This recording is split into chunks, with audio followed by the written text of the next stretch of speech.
Peleus is not here this weekend. Beth had somewhere to go to. So last time we discussed Karl Marx and Nicholas Poulantzas on this question of rights, abstracted individualism, the nature of community that the bourgeois state and the bourgeois notion of public and private kind of presupposes, and the problems this creates when it comes to the function of law, let's say in contemporary politics, and how the class struggle or various subaltern political movements, the problems it faces when you have these things, namely as a kind of, in terms of trying to overcome the ontological effects of those splits in creating a new kind of community, a new kind of subject that can overcome those limitations, let's say. Today's readings from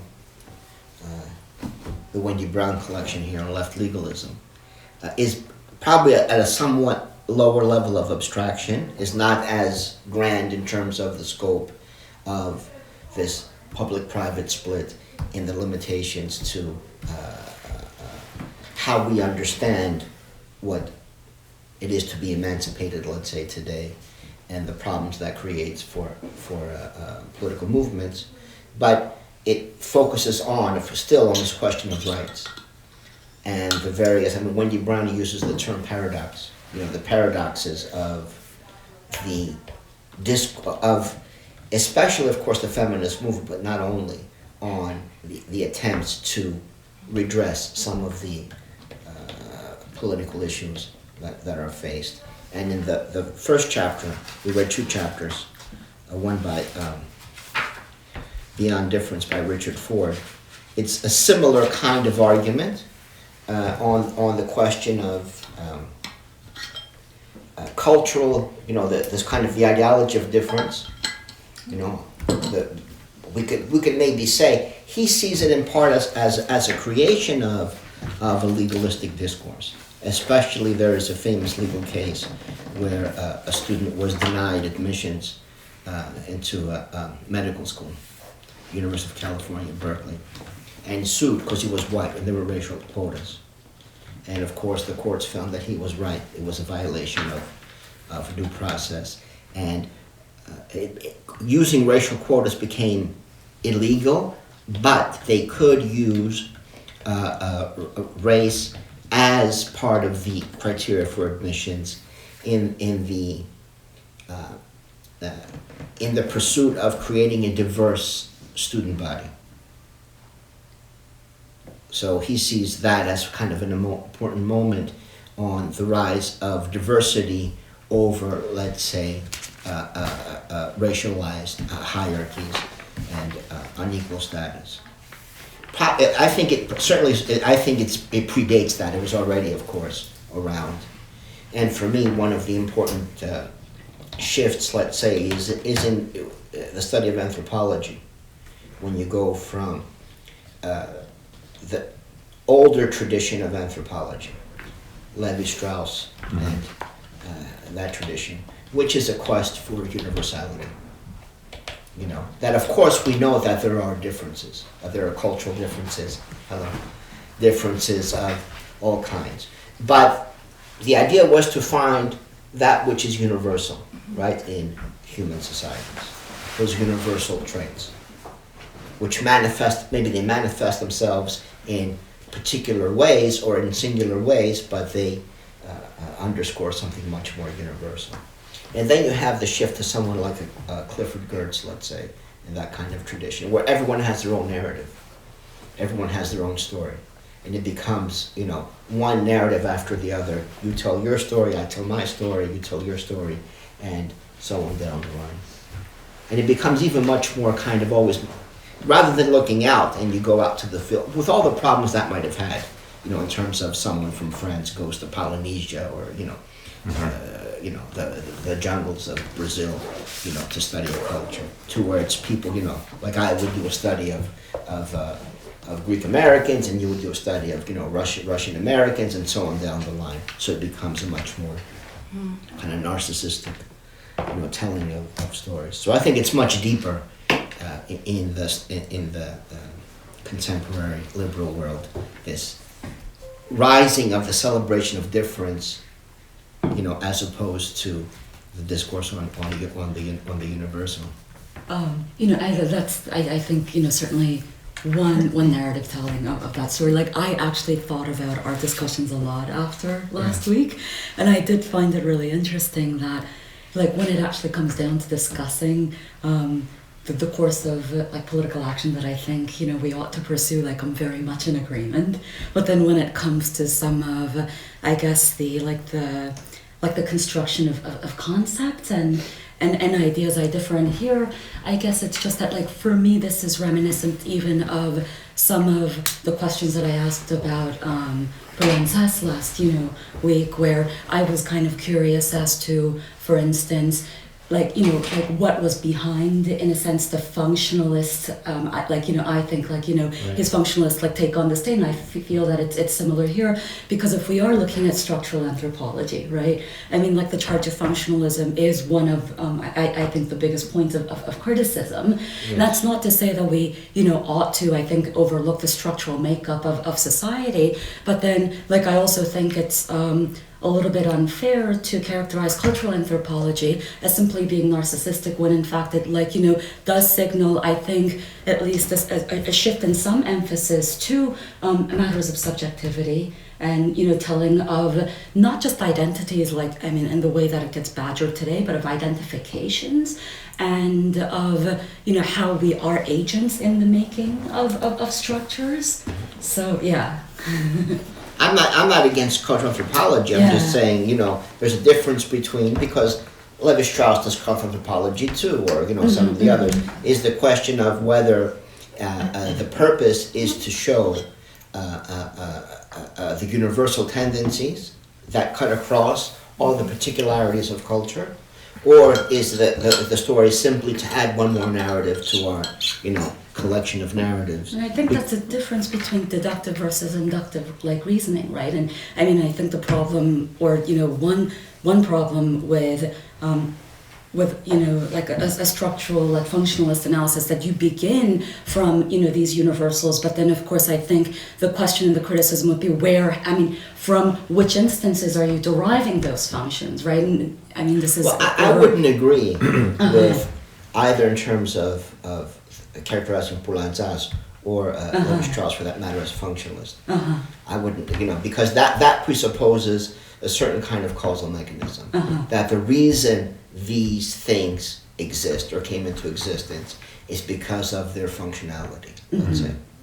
And I don't think either of them make those kinds of arguments. In the case of Poulanzas, for example, the mechanism of change is struggle, conflict and struggle.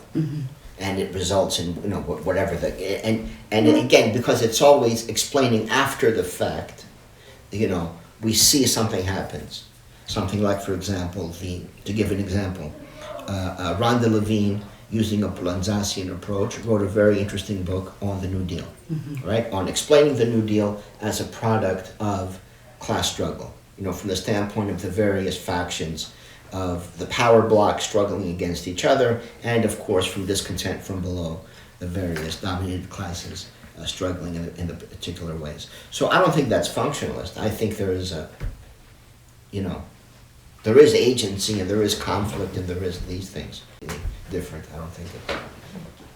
I thought in the structuralist approach too, you start from the concrete to the to the abstract, to the universal, and back to the concrete. At least in Marxian terms. The epistemic vector, right, as the rationalists say, always have to go from the abstract to the concrete. You begin from the abstracted concepts and you try to rise to the level of the concrete phenomena. That's something else. I mean, you could do that, and it could be all kinds of. It's not empiricism, obviously. Right. It's anti-empiricist right. Standpoint, and also an anti, not theory, but an scholastic standpoint. Because a lot of times work stays only on the level of the abstract, doesn't try to engage in the concrete, real world that we live in. Right. Yeah, that's a very good line from Gaston Bachelard. Mm-hmm. You know, who was The rupture. no, not the rupture, but this idea that the epistemic vector always goes from the abstract to the concrete. And he was Althusser's Mm-hmm. mentor. You know, Althusser wrote his dissertation with Bachelard. Of Right. course, many of the ideas in Althusser and Foucault and the others, Deleuze and Guattari, are not simply borrowed, but you know, are depart from that tradition in French epistemology. Mm-hmm. You know, Foucault wrote a very beautiful introduction to the Roman and the Pathological, George Canguilhem, Mm-hmm. which it's of a similar, of course, tradition as what we're saying. But those questions aside, I think in the Ford piece and in the Wendy Brown chapter, there is a real dilemma in terms of trying to fix some particularities as being that which constitutes some kind of identity or group. You know, Ford's chapter begins with they're you know, lawyers, so they talk about legal cases. That there was an employee of an airline, I forget which airline it was, who sued because she felt she was discriminated against because of her hair. Mm-hmm. She had cornrows, and there was a rule against. I guess there were some rules about how your hair has to be to work in the company, and he's critical, of course, of the claim that one can be discriminated against because of their hair, because it presupposes that there is a kind of authentic or essential hairstyle that is appropriate to that identity, and other ones that are inauthentic. And he's saying, to begin with, within the broadly speaking, that community, there are differing points of view. You know, you might find people who call themselves black or identify as black who don't agree that this is the kind of hair that is appropriate. And of course you have others who think the opposite way. So it artificially essentializes and reduces to a certain cultural practice the racial identity, let's say in this case, or the question of discrimination. And he's critical of that. You have to, you want to say something? So I didn't get to finish the readings. As you said, he does open with that case. I mean, of course, it reminded me. I mean, because cases like that persist to this day. Yes. I think there was another instance, or I don't know if it actually went to a legal suit, but I think a high school wrestler of color and African American, if I'm not mistaken, had dreadlocks. He was in competition, right? And he had a head covering, and then his opponent, went up to the referee and said, that's against whatever codes that we have. And the athlete of color was told in there that you either cut off your dreadlocks, or you're disqualified, or you're forfeiting the match. And he does choose to alter his hairstyle. In this particular case, just because Ford, I think, is more essentially critical of essentialization and reification of cultural groups based on certain subjective markers of identification that he thinks can't necessarily be generalized. And I think he ties that further to the dialectics of what's Charles Taylor again? Politics of recognition, right? Where it's of course, your identities aren't fixed, and how you identify yourself is going to be based on how others see you and may misrecognize you. And if you are actually a member of an oppressed group and your group identity is already formed based on those misrecognitions, why might you want to hold on to those things? And I do feel like it's part of a longer line of argumentation where I believe, personally, that he makes a lot of leaps. I particularly found, this instance, to be, the least convincing, because,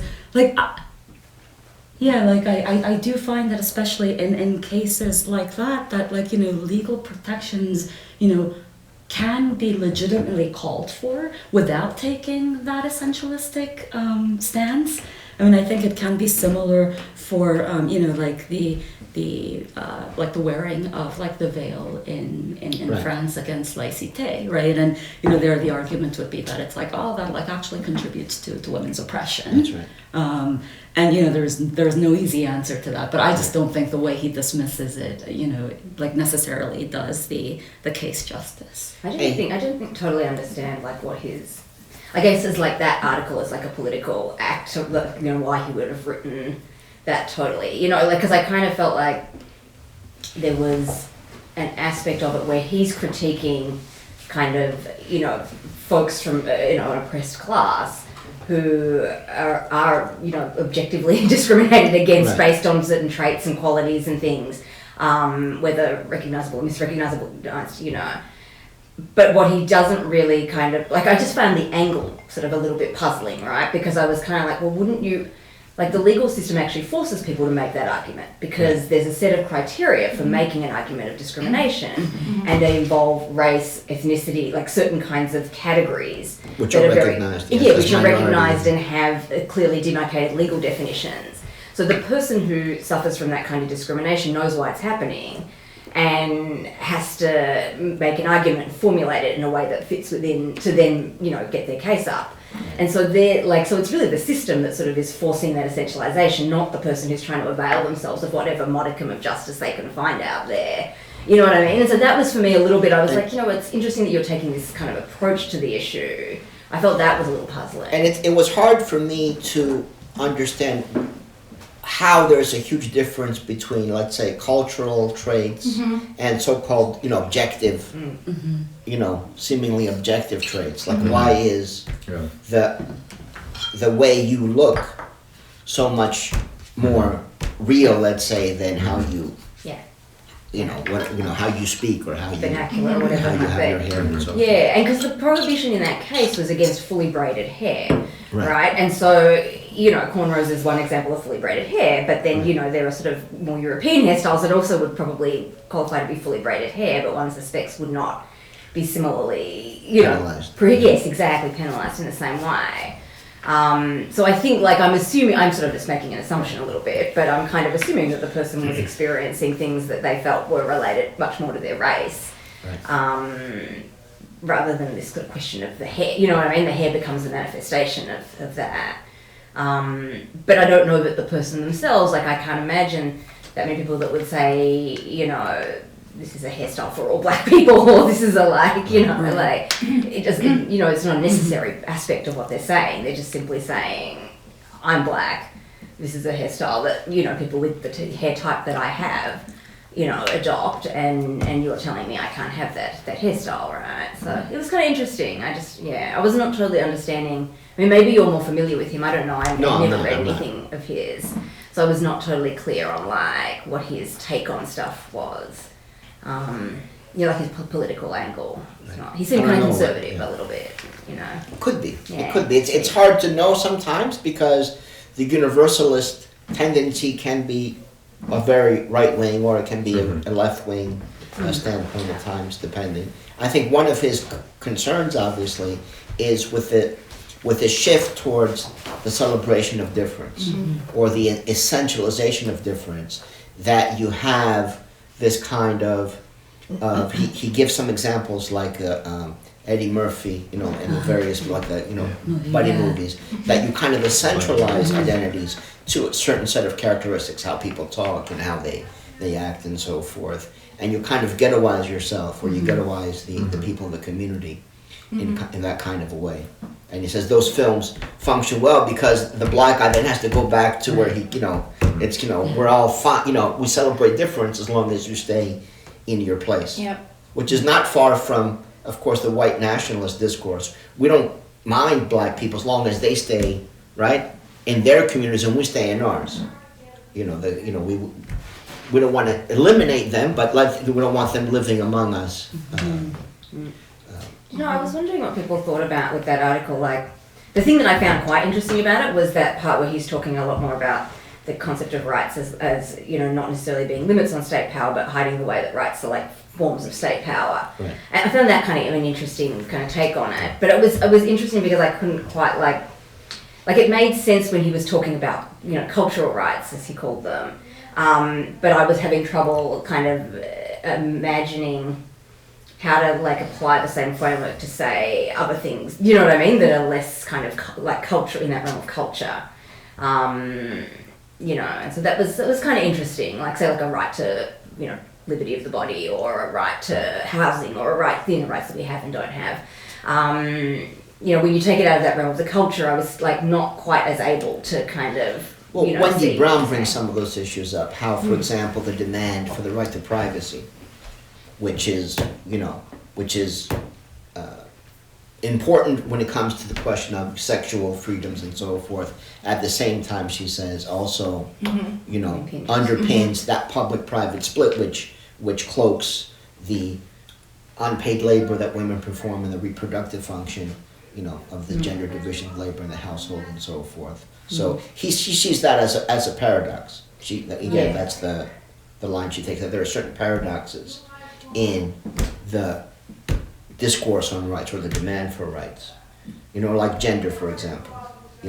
When you insist on certain rights in terms of gender, you're also reifying this. The categories. Right? Yeah, the categories, and that and that binary, which she says if the goal is to get rid of that binary opposition, you're not doing that when you fight for the rights of women, because it necessitates that you are constantly reaffirming it as some kind of essential characteristic. But then do you think, like, one of the things that I think when I read this material and sort of struggle with a little bit is just that this sort of, it feels like a bit of a trap, right? Because you're kind of damned if you do, damned if you don't. Right.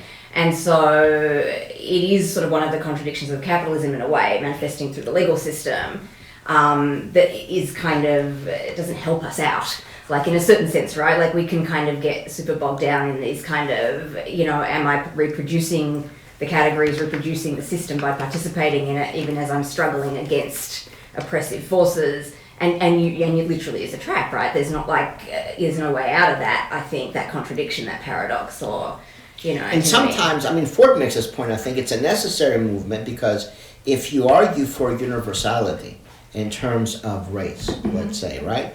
And it's today, of course, even, and also true in the 1970s and 1980s, you are in effect ignoring the de facto inequalities that exist. So if you say it's race blind or color blind, you are allowing the perpetuation of the deeper structural inequalities that exist. And if you then say, well, we're going to have racial quotas, or we're going to have, racialized differences in terms of access or rights and so forth, then again you're reaffirming and reproducing.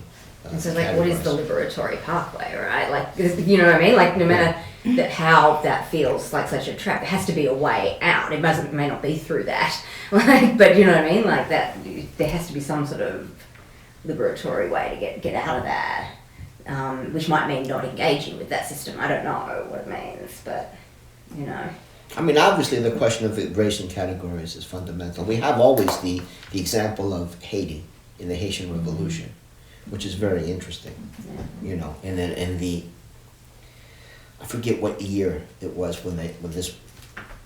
it was early on, so it was 18 whatever, but in Haiti they declared everyone to be black, every citizen to be black.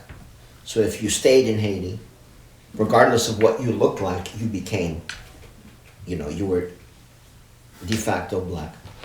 So it was an attempt to eliminate the cat. Of course, it wouldn't necessarily, if you had that. I don't think that was true in that moment, in that time, because the whoever had not been formally a slave was either, long gone, or they were no longer in possession of huge estates or what have you. But if you have a greatly unequal wealth, that doesn't resolve that problem. If you're in Zimbabwe or something, you say, well, we're all black.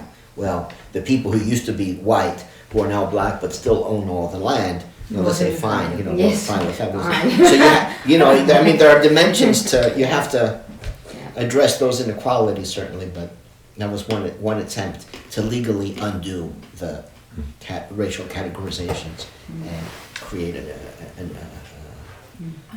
a more homogeneous community. Did right to same-sex marriage, was it achieved through privacy or freedom? Well, no, the marriage is not a matter of privacy, and that was achieved through legal people But suing them. but freedom, did you know if they made an argument that it's That's right. that it's part of our That's right. freedom, or it's Right. Civil or rights. privacy? It's not Not privacy. privacy, no. No. Privacy, they talk to like things like sodomy laws and so forth, right? So then people argue against these laws that, of course, are used to persecute people who are homosexual and so forth as a matter of the right to privacy. Like what we do in our bedrooms is our business. The state doesn't have any business in that.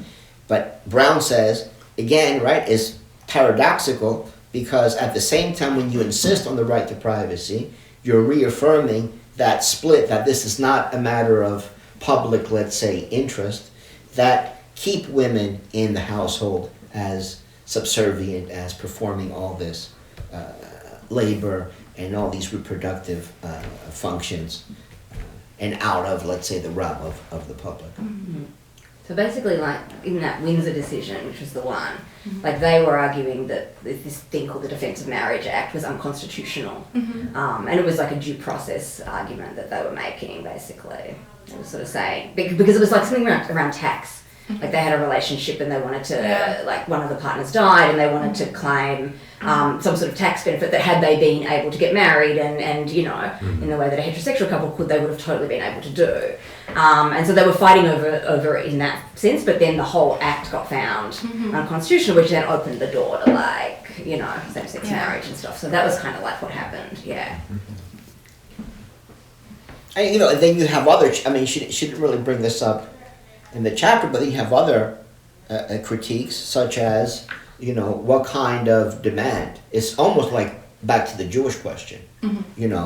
What kind of demand is it to demand the right to get married, for a homosexual couple who should be demanding for, something more radical or deeper rather than we want to be as bourgeois as the others. Different framework of relationship, Yeah, and yet when material advantage comes with marriage, in the form of tax benefits and healthcare and all kinds of things, then of course people want It's that. hard to ignore, It's hard to ignore that, right? I mean, neither of these texts really surpass the Jewish question. No. But again, this is a somewhat lower level of abstraction, and it says something about more directly about the contemporary problems people face. In some ways, the problems like this question of celebration of difference and the essentialization of difference is more problematic, much more problematic now than it was in 2001 or 2, whenever he wrote this. Because now you have even we've talked about this before, the notion that things like the idea of cultural appropriation, that there are certain cultural practices that are essential or intrinsic to one group that should be off limits to others.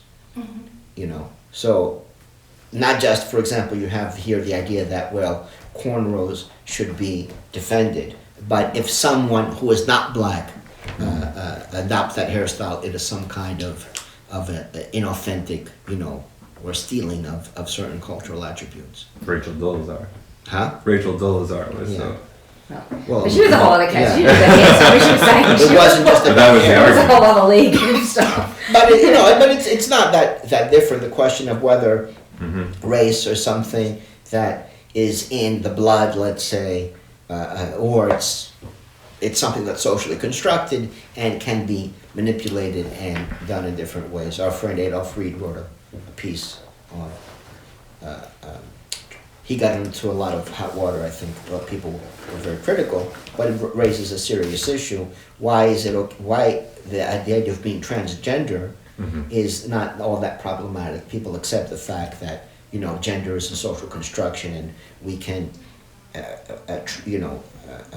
we're not bound by those things. Whereas being transracial seems so much more crazy, or as if it were somehow less socially constructed than gender is. And so, what did he argue?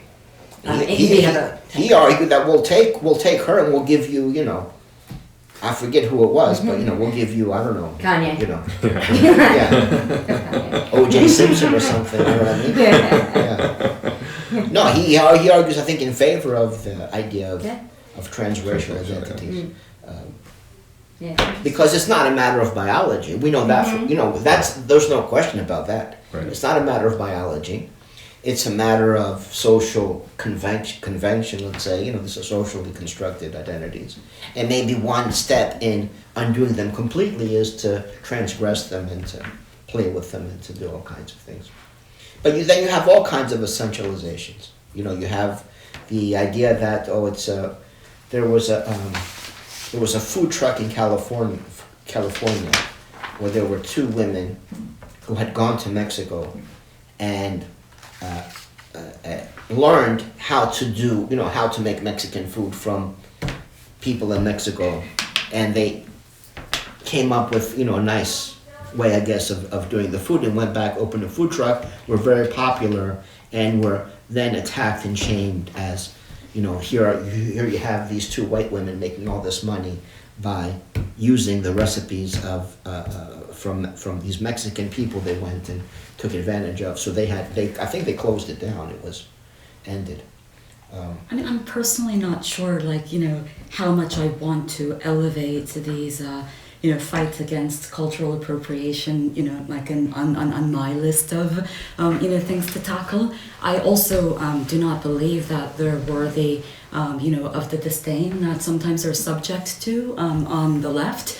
I do think there is, something to be said for reappropriation, or the taking of markers of what used to be markers of derision and oppression, by the dominant classes, and then of course within a context of capitalist profit making, then turned around with the stamp of whiteness on them, as something that becomes culturally elevated and acceptable, right? And so it's one thing if young brown people of color are wearing their hair in braids, and another thing if a blonde's doing it during Fashion Week, right? So then they attain kind of different cultural and aesthetic valences. And if I had been subject to various forms of discrimination for displaying those same markers, and now I see that just because a different social group is now using them, it's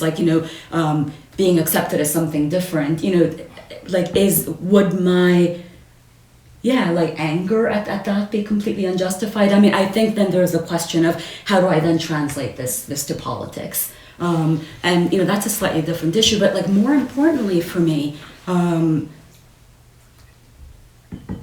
he says, Ford says, I mean, this is in the first couple of pages.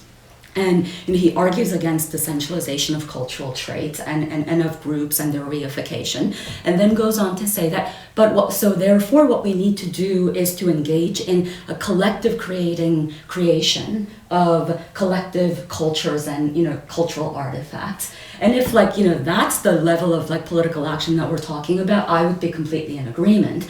But the subtext that I'm seeing, at least for me, throughout this though, is that by default then, I mean he does interject things in there, it's would assimilation always be such a bad thing all the time, without necessarily then questioning, so then it's not a collective co-creation. It is about the minority and the oppressed cultures giving up their things and to go into the dominant culture, because what would be an instance of let us co-create now our cultural norms in the case against cornrows, then it's right. She has to chemically straighten her hair to fit into the norms, and I mean, I think again, the point I think he's mainly concerned with, beyond the limitations of, the way that because you're going to get, it will cut both ways and you get blowback. Mm-hmm. So if you say, being black is concurrent with how you wear your hair and, what food you eat and so forth, you're going to Identify. you're going to alienate people within that community to begin with, because of people on the other side, of course, and vice versa. But I would say that whether it's one or the other, to the degree that you don't assimilate, let's say, and you continue some traditions, or vice versa, it is still potentially a relationship of not of being autonomous, but of being heteronymous, because it is from the outside it is imposed upon you. From the outside, for example, you might feel an obligation to honor the traditions of your particular cultural community, whereas in a democratic way of thinking, it should be completely up to us, not bound by the past in terms of how you live. You see what I mean? So if the tradition was, always on this day you have this kind of celebration, this kind of meal, or, you participate in this kind of religious event and so forth, in a not heteronymous situation, but in a society where a community based on autonomy, it's an open question, and we should discuss it and debate it and decide, do we think it's something positive? Should we continue this or not? Not I bound agree by with traditions. that argument at the level of principle. I feel at the same time that there's also a bit of I think the strings of the anomie of liberal individualism, right?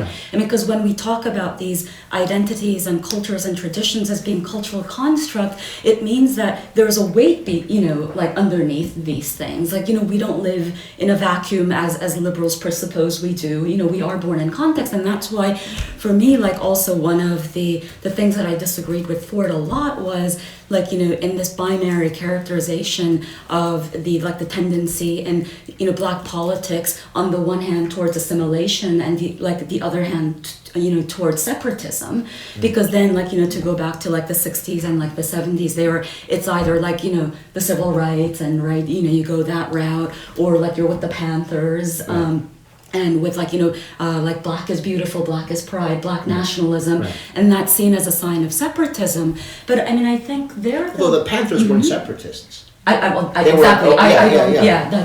I think but it's oftentimes when those types of categorizations get used, then I think the proponents of black nationalism or even black pride, then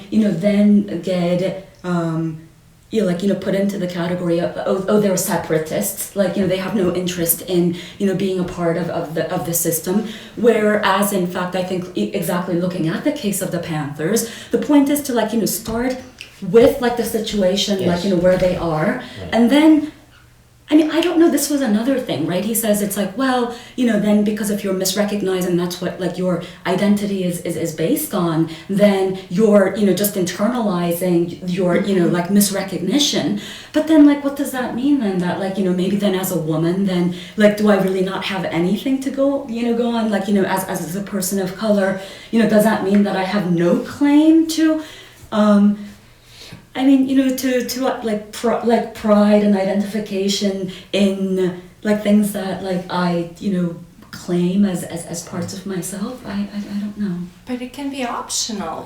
You can choose to claim your womanhood, or you can choose to forgo it. So I know what you mean, and then this is something I've been struggling with, identity as a woman. It's now my life experience is very different from when I used to live in Russia, and then how I see myself, and I constantly question myself, why am I doing what I'm doing? Am I doing it for myself, or is it because this is something I'm used to? Or how do I present myself to the world? How they're gonna see me? What do I feel like? So it's just kind of a matter of choice, and then having some control over it, and recognizing that, for example, if I was born at some other place that was not as didn't have any fashion standards or beauty or any kind of that, I wouldn't know what lipstick is, and I would still feel. I don't know as a that there are any woman. places that don't have any fashion Yeah, no, standards. I know, but I'm just saying on the level of personal, Yeah. like personhood. Like like living in Russia, I probably didn't think about that much again, about other cultures and anything. I was just only aware of my culture and what that culture made me. But then once, I mean, I kind of find like that kind of still somewhat polarizing, and kind of, I think there's a bit that it ignores, which is that for I would say, I imagine probably for the majority of people in the world, it's not a choice, right? Like there are the I and the we are all the same. That it's only the I that is we. And, we don't really, and I think even in societies where we have a much greater sense of individualism, still we probably are not recognizing that the I is we, and it is actually functioning in that way for us, even though we don't see ourselves that way in our heads, in our theory. Even on that level, I mean, you see nothing but conformity. You go to a local high school and maybe there are 3 or 4 different styles, some are, this style or that style, but it's a lot, within each subgroup there's nothing but uniformity in terms of... It's kind of interesting because we I think we in, particularly in Western countries, but probably in others as well, but just have this really operate with this very strong sense of the pursuit of individual kind of identity, which can itself be almost a trap, and it's, you know what I mean? It kind of functions as its own kind of constraint, because you're cutting against actually what it means to be in society in a certain way, right? So, I find it interesting because it's not that I disagree with you, I just, And I also think it would be interesting to think about this at the level of the formation of political subjectivities, not only at the individual level, but at the collective and, at the group levels. And, that's why, the Panthers is an interesting point of reference for me. I was also, even thinking of someone like Partha Chatterjee, right? And, in his, Nation and Its Fragments, talks about, for instance, how, the inward, turned to kind of Hindu culture in colonial India, happened, was occasioned, in part or to a large extent because, the British imperial rule took over, all of public life. And it, I almost feel like there is a kind of a necessary psychic move that we need to make as a group to affirm who we are.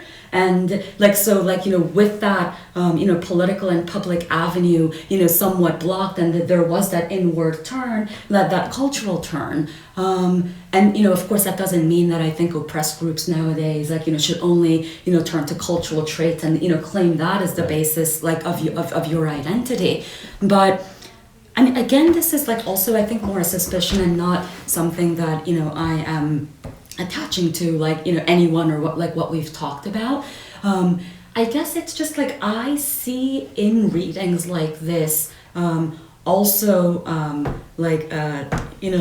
really unfair criticism of what's often called identity politics.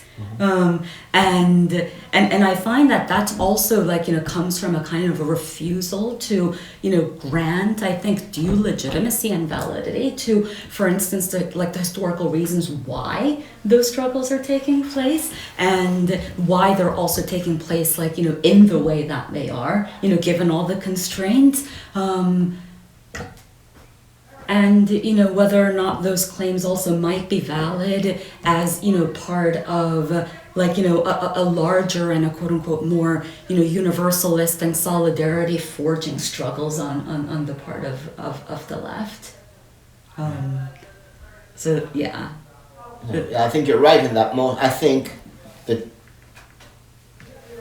in the chapters we're here, and more generally on the left, of course, people are largely critical of identity politics and a lot of the contemporary tendencies.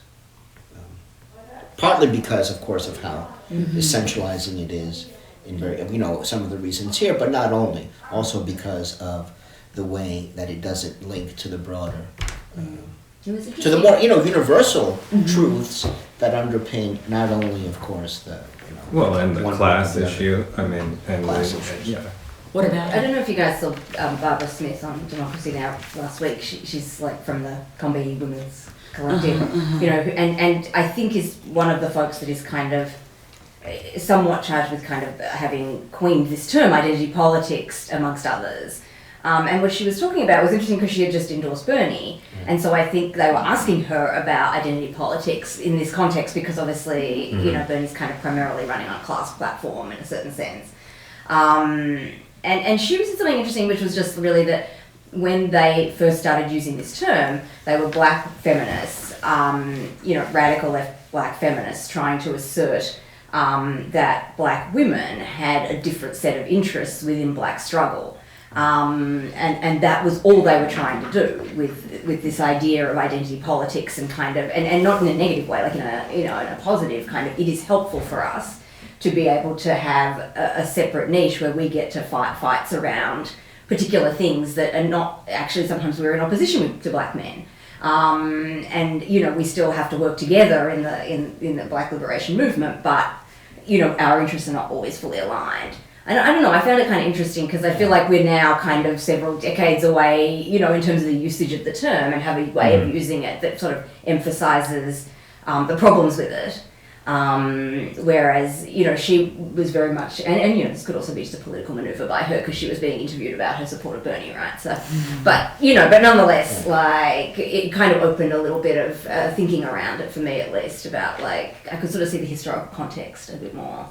And I think from a Marxist standpoint, it's the contradictions are not that great because it's not as if Marxism understands class as an identity or something separate from gender or ethnicity or race. You know, if class is the name Marxism gives to the unequal power relations, then the way it manifests itself is, in contemporary societies, let's say, is through racial and ethnic hierarchies, through the gender division of labor and so forth. It's true. You know, Shulamit Firestone, who wrote one of the fundamental texts, you know, historical materialist texts on gender, you know, on women, the dialectic of sex, argues that women constitute a distinct social class because precisely of that, you know, power asymmetry that exists. So, in a sense, I think from that understanding of class in Marxism, all these struggles are class struggles. In that sense, and it's not it's class plus, you know, plus gender plus. No, that's the form in which those power asymmetries take in contemporary societies. Right. But I think there's a difference between saying we want recognition in the law versus we want to change the power relations that underscore this. I think that's one of, you know, when Adolf Reed critiques. Does his critique of these people. He says, you know, what do they want? They don't want to change the system, but they want the people in the boardroom to be, you know, to be diverse. So they're okay if there are some women in the boardroom, but then the reality of the situation, or, you know, black people, or whatever, but the reality of the situation remains unchanged. You know, one version is not okay, but a separate version is acceptable because at least inequalities are equally distributed along racial or ethnic lines, rather than it's just the one group that has most of the money and the others don't have it. So, well, that's the same thing when we address the, like, let's say in academia, you know, there is affirmative action, right. and then there is, you know, they want diversity, and Right. they want equal number of female and male students, and it all is fine. But then when you go into the broader society, all of a sudden, women in architecture dropped to 25% in the workforce, even though there was 60% in academia. Right. You know, all of a sudden, women in workforce do not have, you know, any help.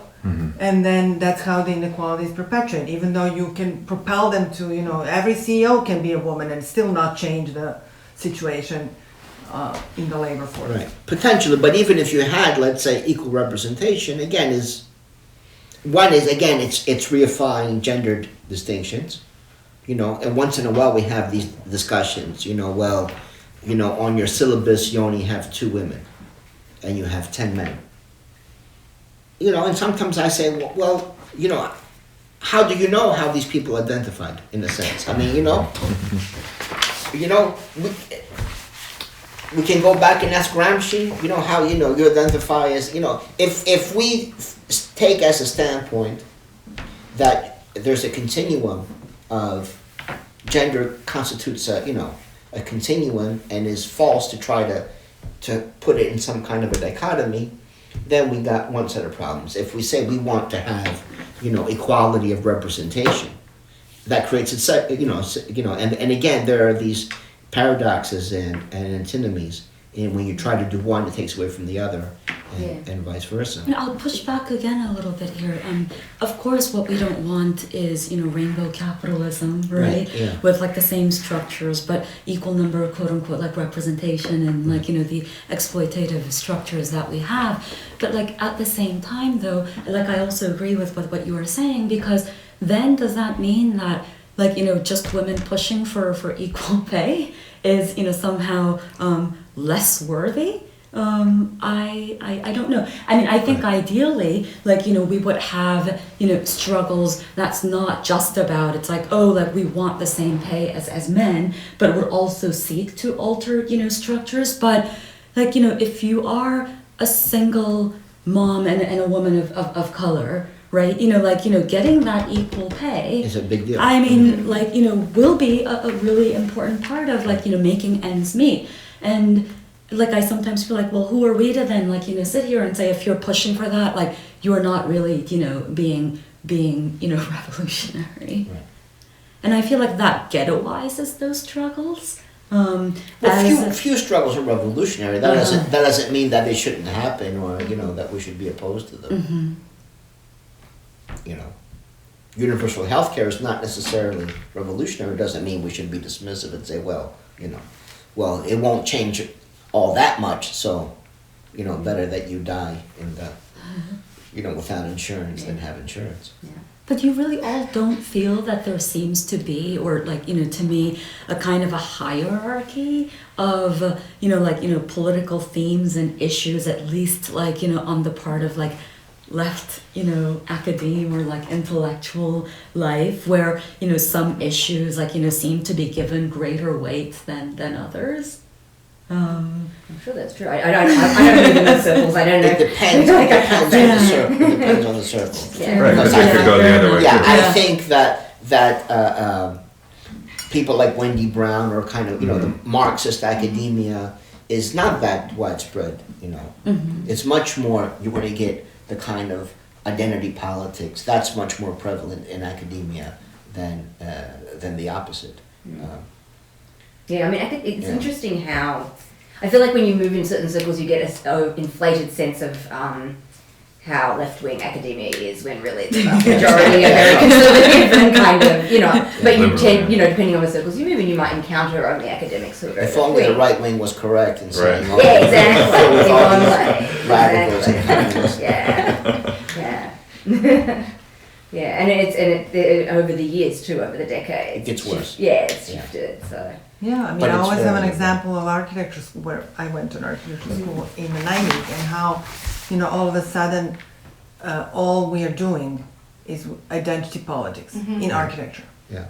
I'm like, what about, taking responsibility for the society? Shouldn't we all be taught first that we go out and we build the built environment and we are responsible for that built environment and to the society?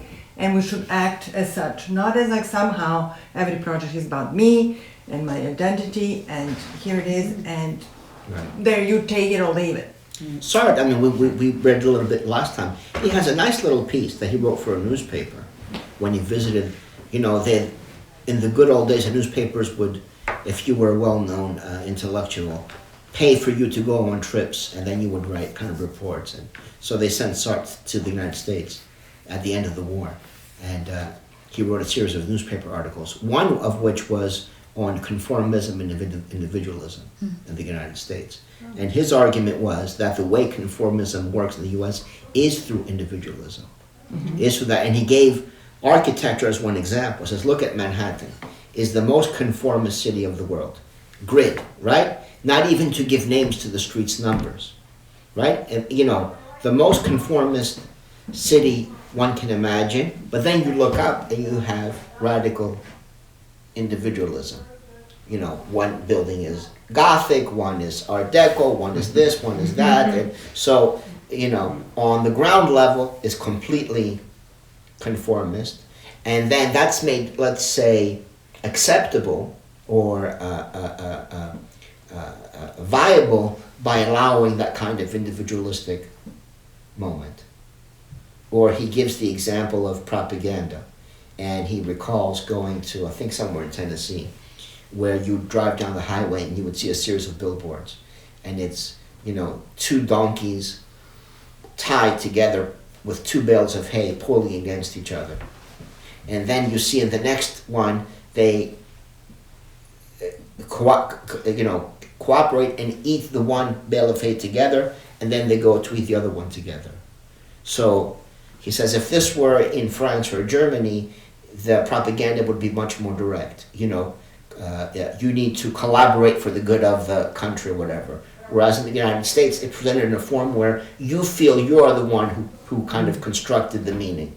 You know, that you deduce, oh, we should work together for our, you know, mutual interests and so forth. Yeah. So he sees that individualism as the modality through which conformism works in the United States. You know, So where did this appear? This like if you it was one of the, I forget which newspaper, but it's in the collected literary works. It's a little volume where it's various essays and so forth. Yeah, I agree. Probably it's in the internet. If you Google, maybe you find it. Conformism and individualism. Jean-Paul Sartre. But this is again, right, the problem of abstracted individualism, indifference, the way through which these capitalism or these power asymmetries are made viable and possible, and people accept it through this kind of individualistic expression of whatever it might be, you know, identity, you know, the fact that we can wear our hair in a particular way or wear a certain kind of clothes, or, you know, we can eat a certain kind of food.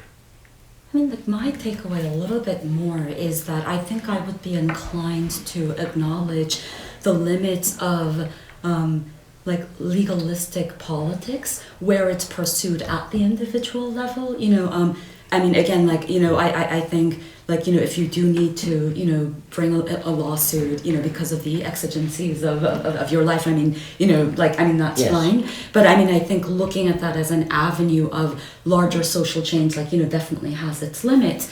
But I don't think, I mean, like, I feel like to a certain extent, identity politics, you know, like, you know, comes up precisely because, you know, capitalism, you know, doesn't perpetuate itself, you know, just simply by individuating everyone equally, right? That, you know, people are individuated, also, like, you know, at different levels, you know, according to the groups that, like, you know, that they belong to. And then I guess, like, the question is then, if you are individuated in a, you know, particular way, right, at a collective and a group level, then how do you redress it?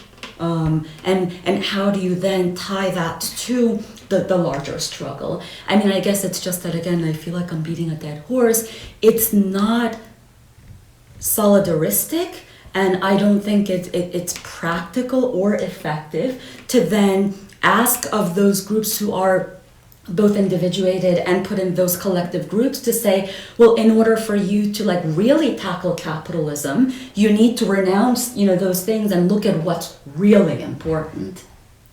Yeah. No, I don't disagree with you at all. But again, the question is, you know, the trap or the paradox that when you stick to some notion of, or you fall into a trap of some kind of cultural, not even purity necessarily. I mean, that's the most dangerous of all. The idea that there can be a pure and impure cultures, and will regulate, you know, what it means to be, you know, Chinese or Italian or whatever, in terms of, you know, you have to do it in this particular way, or if you don't do it, it's not really Italian. But, you know, for example, I see when the Greeks do the various, you know, I mean, in that moment of multiculturalism, where assimilation became less the push, let's say in the 70s and 80s, where it becomes multicultural, and you have all these festivals, the Polish festival, and they have buttons, you know, kiss me, I'm Polish, and all, you know, the sausages and so forth. You know, what do, like, the Greek festivals become and it's a caricature, you know, and they play up the caricature, you know, of the spinach pies and the Greek salads and the, you know, and dancing around, and you know, it just, you know, it's a very one-dimensional caricature that they themselves then perpetuate, and I think do fundamentally a disservice to not only to whatever kind of political possibilities might have existed in this situation, but in terms of the broader cultural landscape, by basically you know, embodying that stereotype, that caricature that exists in the context of multiculturalism. And from there, it's a slip. You know, it's not far from there to being to having some kind of notion of cultural purity. You know, and if the Nazis have their version of cultural purity, you know, which without the obvious negative consequences, I think even though the negative are not necessary. I mean, you know, we don't have to get to that point. Obviously, anytime you have the idea that a culture can be pure, then you have is a recipe for disaster. You know, it's not only a sensualist, but a very dangerous kind of moment. But to get away from that, you first of all yourself, you have to understand yourself in a much more dialectical, you know, to use that kind of language, way, because then it becomes simply defending, you know, well, only we can make spinach pies. If you make spinach pies, it's not, you know. I always like to order coffees, and I'll go to when in Greece, I say, you know, bring me a Turkish coffee, and they get upset. We don't have that. I say, okay, bring me an Armenian coffee, then, you know. Like one book I've been meaning to get around for the longest time is called Jackson Rising. Yes. And it's about cooperative, you know, Jackson and Jackson, Mississippi. Like I got through like the first 3 pages. You know, like it is, at least from what I can tell so far, a kind of a radical collective. Yes. That, like, you know, also seeks to, like, you know, make like economic cooperativism, like, you know, in the area. But they, like, also really explicitly, like, in the opening pages of that book, you know, like, you know, begin from an acknowledgement of the like oppression of you know, like Black Americans and African Americans, like, you know, both like in the history of American capitalism, and then they also, like, you know, call for, I think it's like Black nationalism explicitly, or you know, something. They emerged from the along Malcolm X that. grassroots movement, so Yeah. They've been quite successful. They They've been are. quite successful. So And then they're also multifarious now too, because Carly wrote the book, who is you know, very left wing and Marxist and so forth. But then they have an electoral strategy, and you know, so when you, as you read the book, like this, I think he does talk about it in the book, but he's also talked about it a lot when he speaks about how they've had to navigate these contradictions of capitalism, and actually rather not navigate them, like not fall into the trap of trying to resolve all those contradictions, but rather just pursuing their different strategies and stuff. Yeah, it's very interesting. I think it's useful the way Brown identifies 2 key, let's say, limitations, which we've already been talking about, but she kind of summarized Marx does. 2 key paradoxes. Well, Marx does too. One she identifies as Marxist, the other one as Foucauldian. And she's right. She says that there are 2 paradoxes with this kind of discourse on rights, you know, and this kind of left legalism of rights. One is that they reify identity, which we've been talking about. So she says here on page 422. The first part of the paradox might be understood as the problem that Foucault painted most masterfully in his formulation of the regulatory power of identity and of the rights based on identity. To have a right as a woman is not to be free from being disengaged and subordinated by gender. Rather, though it may entail some protection from the most immobilizing features of that designation, it reinscribes the designation as it protects us, and thus enables our further regulation through miscegenation. So that's one paradox, and the other one she identifies as Marxist, right? The second paradox is the one illuminated by Marxist and neo-Marxist critiques of liberalism. In inegalitarian orders, rights differentially empower different social groups depending on their ability to enact the power that a potential right entails, as we know, right? So, of course, we all have the right potentially to run for public office, but Michael Bloomberg having $60 billion, some rights are, he's got more of a right, obviously, than we do, because with, $20 in your pocket, it's not going to happen. But if you have 60 billion, you might be president, given that kind of money. So he says, or Brown says, these are the two, for two key paradoxes, let's say, in the discourse on rights. On the one hand, it cloaks the class inequalities under that veil of universality, right? Or we could say, it's not this, it's not the argument we're talking about with the Jewish question, which has to do with, of basically the alienation of people from politics, but it certainly is Marxist, that critique as well. And then the one she ascribes more to Foucault, which is that identity also performs a regulatory function. When you assume the identity, it, just like as I gave the example, let's say with Greekness or whatever, it kind of prescribes you to a particular, even within, it's not just that you play the clown with the shish kebabs and spinach pie, but it also has an effect in terms of economic hierarchies in the labor market. Because if ethnicity functions in any significant way in the United States, is as a regulator of the labor market. And it's not coincidental. Some years ago, I was on the radio here in New York, Greek radio, with a friend of mine teaches at Columbia, and it was about Greek identity in the United States. And so they asked me, what's the most important thing to know? I said, the most important thing to know is about labor. Being Greek in the United States is basically about where you're going to fit in the labor market. And that changes over time. In the 1920s or 1930s, it was different from today. But largely speaking, there's an ethnic division of labor in the United States, and it tells you broadly where you're going to fall. And they found that to be completely crazy, the idea of that. And then people started calling up, and yeah, it's true, I work on Wall Street, but, the people who get promoted are, they play golf on the weekends, and they live in Westchester, and they drive Range Rovers, and, if you spend your weekends drinking coffees in Astoria, it's a different, you fall into a different segment of the labor market, so. I mean, one interesting kind of, just to sort of spring off that for a second, is just immigration law is entirely predicated on a combination of regulation of the flow of labour and race and ethnicity. Right. So it's kind of like an interesting nexus of those two things, right? Because it functions, the whole history of immigration law in this country, and I think most countries is like wholly designed to do that. Right. So it's just objectively true, regardless of what you think about Greekness or whatever. Like it just is actually how labor has been regulated, is through regulating the flow. And you walk around New York City, I mean, it's obvious, in terms of who drives the taxis, who runs who's on the board of all these corporations, who's in the kitchen making the food, and so on down the line.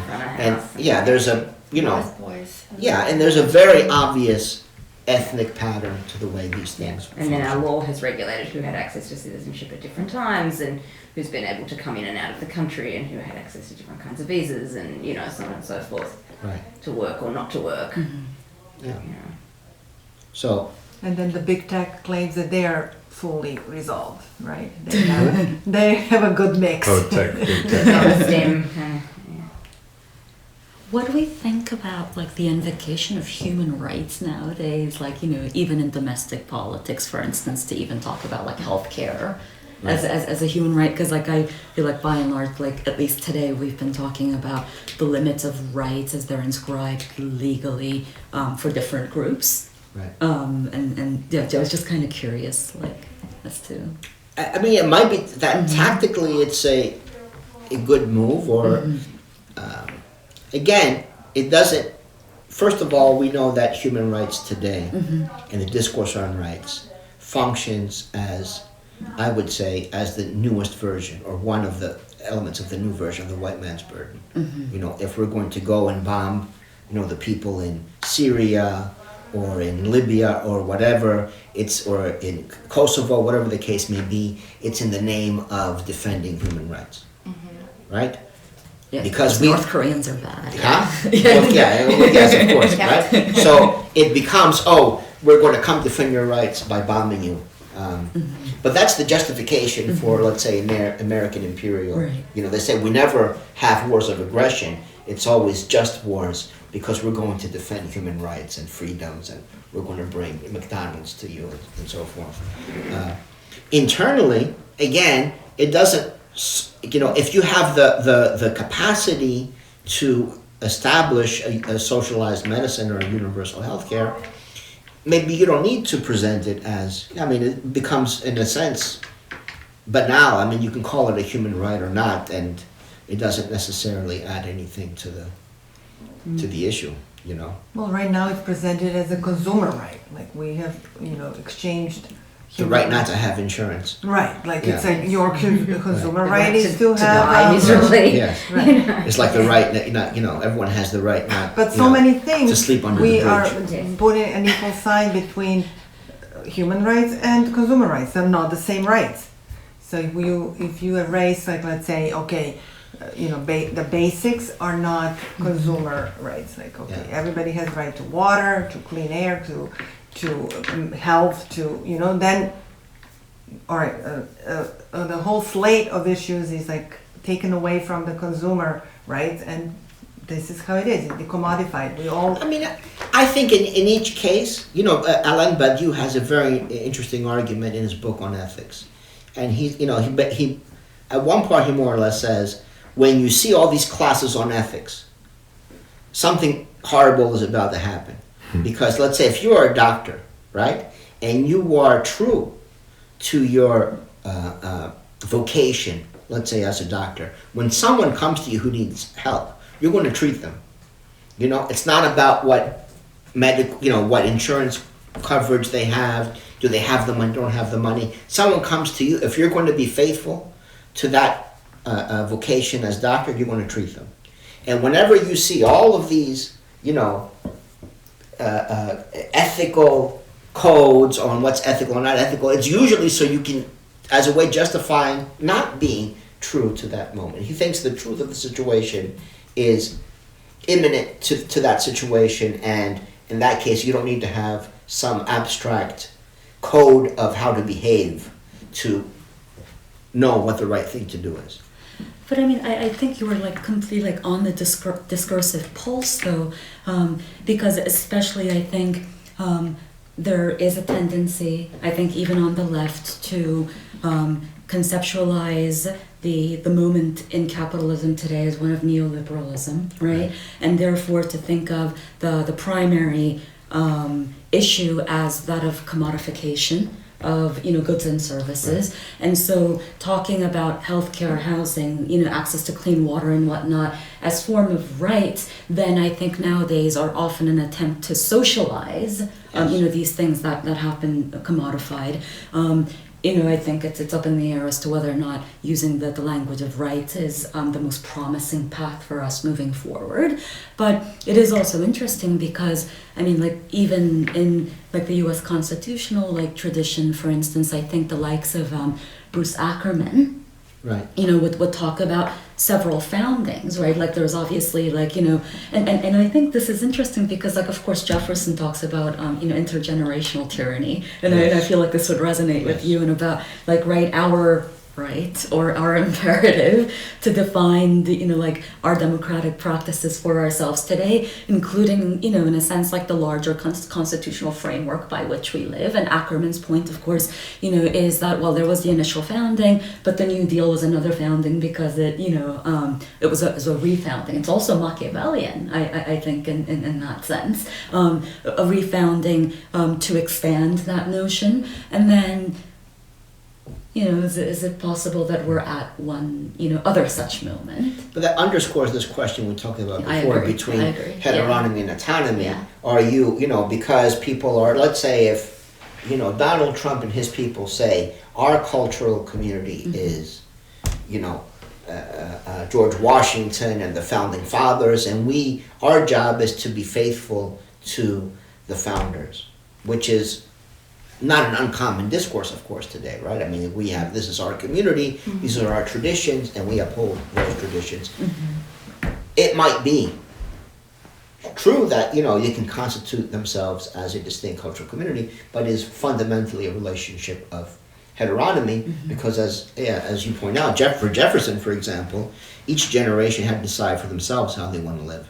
They weren't bound by, that's why he says, every generation has to have its own revolution, or there has to be a revolution, not because some people misread it, I think, thinking that it's about corruption, that, power gets corrupted, so you have to spill some blood every generation to refresh no, it's because each generation are not bound by what the previous generation did and have to decide for themselves how they want to live.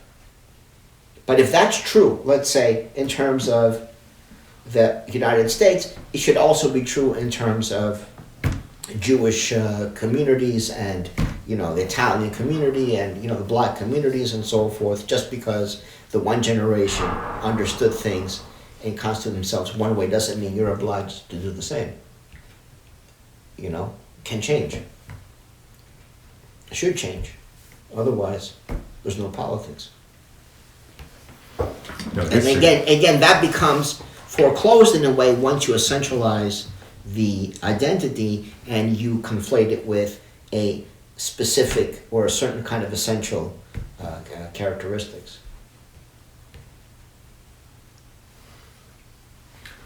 I mean, for me, a lot of this was, I thought a lot about the Althusser's ISAs for all of these sort of points about these cultural aspects too, how much of this is actually just interpolated by us rather than really defined by us as a community too, Right. I mean, that was the subtext for me for most of this reading ultimately. That's a good point, that all these things that they're referring to in terms of cultural, institute. So there will be part of what Althusser calls ideological state apparatuses. But at the same time, you cannot, one of Althusser's points is that you cannot not be an ideology. Right, but then there would be that point that you would have to, the new man essentially, that you have to. You can be invent conscious and self-critical of that process. Yeah. To know that your identities are not essences. They aren't what create you, but they're contingencies of your social existence. And thus can be transformed or... Right. There's difference between understanding your identity as a contingency versus essence. But there's also materiality of your identities, and I feel like when you put these things as such diametrically opposed things, that's what gets lost. I mean, it's not to say that this is some unalterable facet of my my identity as a person, and I could never be divorced from it without losing myself. Right. Versus it's just by fact of social contingency, this has been ascribed to you, and you, by the sheer force of, your will and acute social analysis, can now go pick up this thing. Yeah. No, right? Just to go back to the hair example, of course it's not determined, but I think there may be, a reason why, Black Americans, braid their hair. Right. Right. Just because of the texture of their hair, and even without getting to any type of biological essentialism, but let's say that that had been, that's how my mom did my hair, when I was young. It's this is what I grew up wearing, and this is how I see myself, and then all of a sudden it's really possible or desirable for me to then just cast that away casually. Is it really ideology? I don't think it's Not easy. casually. It's Yeah, I don't think violently. it's easzy. Yeah, I think it's difficult. She quotes Rousseau, Wendy Brown, saying you have to force to be free. As Rousseau argued. I think you need some kind of coercive. In a sense, it's a painful process or coercive process. But I think it's in some ways very necessary, because if you essentialize the identity, and to add to the Althusser and the others, the kind of libidinal weight of those identities, when then the denial of your identity takes the form, becomes so understood in such a way that then you wind up with, because in a sense, what is the the problem with the Mexicans, let's say, from the standpoint of the contemporary political situation. It's in a way experienced, let's say, by a certain type of person in the United States as a denial of their identity, a denial of their Americanness. People want taco trucks on every corner, or whatever all these different slogans and myths become. So they say we are justified in trying to defend our way of life, our libidinal constitution, against these people who have a different libidinal constitution, are going to come here and have a different language and different way of. So they have essentialized, let's say, right, the identity. They take it as being something essential to them, as opposed to a historical contingency. It's an accident that they were born in a particular family, in a particular location, and that they can reconstitute themselves in other ways. I don't think all types of reconstitutions are alike. I mean, like the problem here again, and this goes to like the specificity and the culturally specific content of like lots of different forms of universalization, right? And that's why, I mean, for me, like that quote in Ford was all fine and good when he says that, well, if the alternative to this truly, right, is a collective constitution of our culture, right, and if that's the direction in which we're moving, I mean, absolutely, I would be like, even all if it's for not that. collective. I would couch it more in terms of cosmopolitan versus particularist, because it doesn't have to be a universal project that we construct one culture, but that there is that you basically, can borrow, pick, choose. There's a much more of a mixture, and rather than essentializing the cultural positions to being one of X, one Y, one Z, and then you kind of have to fall within one of the groups. I mean, I think that would depend on what types of interactions we're talking about. Yeah. I'm sure that there could be cases, and like I'm not arguing on behalf of essentializing group identities.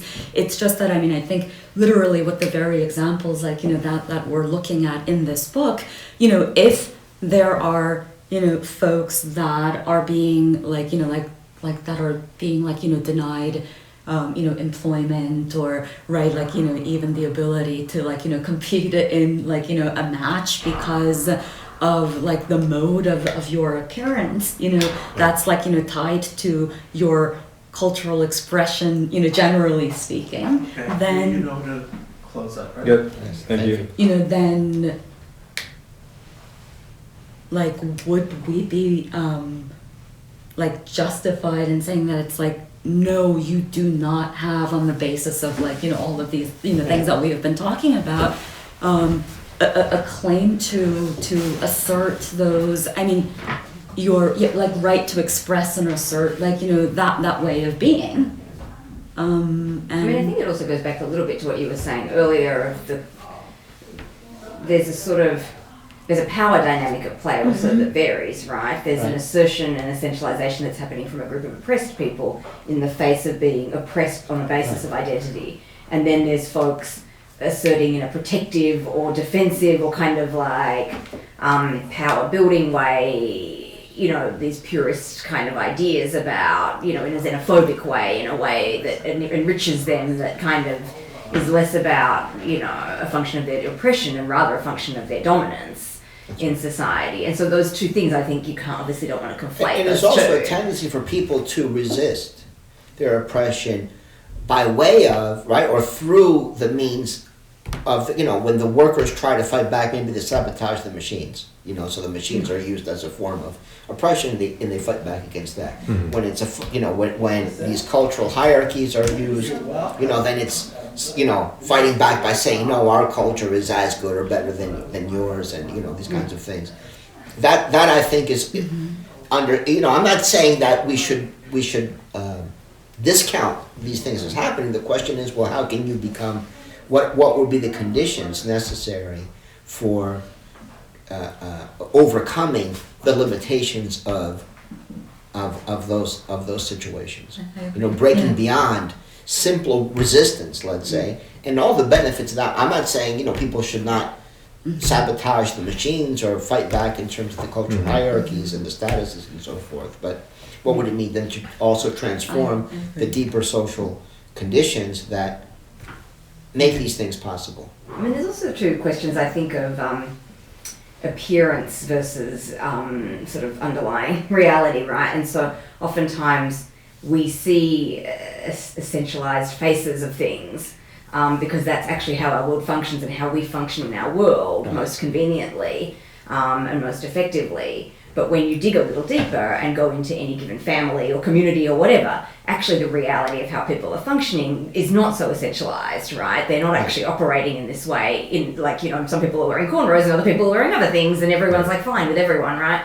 And it's less about like if you don't have that hairstyle, you're not, you know, black enough or whatever. Like it just does not how people are working. But in the world, when they have to interact with the law, when they have to interact with an employer, when they have to, then we are forced into these kind of things. And so I think there's like part of this conversation is also understanding the difference between really what's going on when people are people with each other versus when we are forced to essentialize ourselves to deal with system, you know. Yeah, to fill the certain. Yeah, and we are all doing it all the time. So you know. And sometimes when I worked in England in the university, they had a. I don't know that they were conscious of how they were doing it, but it was a completely ethnic division of labor. You know, the managers were all English.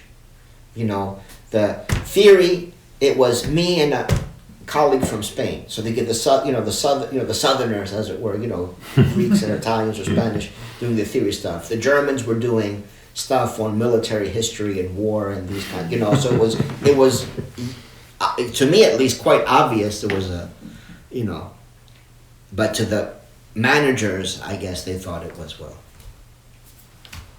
you know. The way it is. You know, we got a Greek having They don't see the Aristotle, problem. Yeah.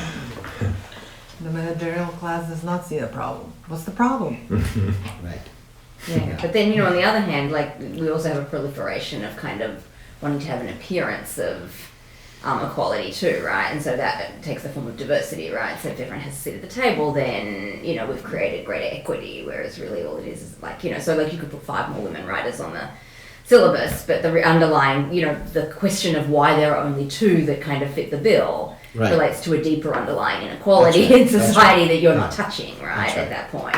And sometimes you can't go back in time, No, you don't 400 years to. and change the situation where it was, you know, No. almost all men who were getting, you know, publishing Yeah. works as political theorists. And yet, you know, the thing that's incumbent on us in the moment is to recognise that history and elevate it and, you know, not be sort of not tacit about it, you know, is the thing.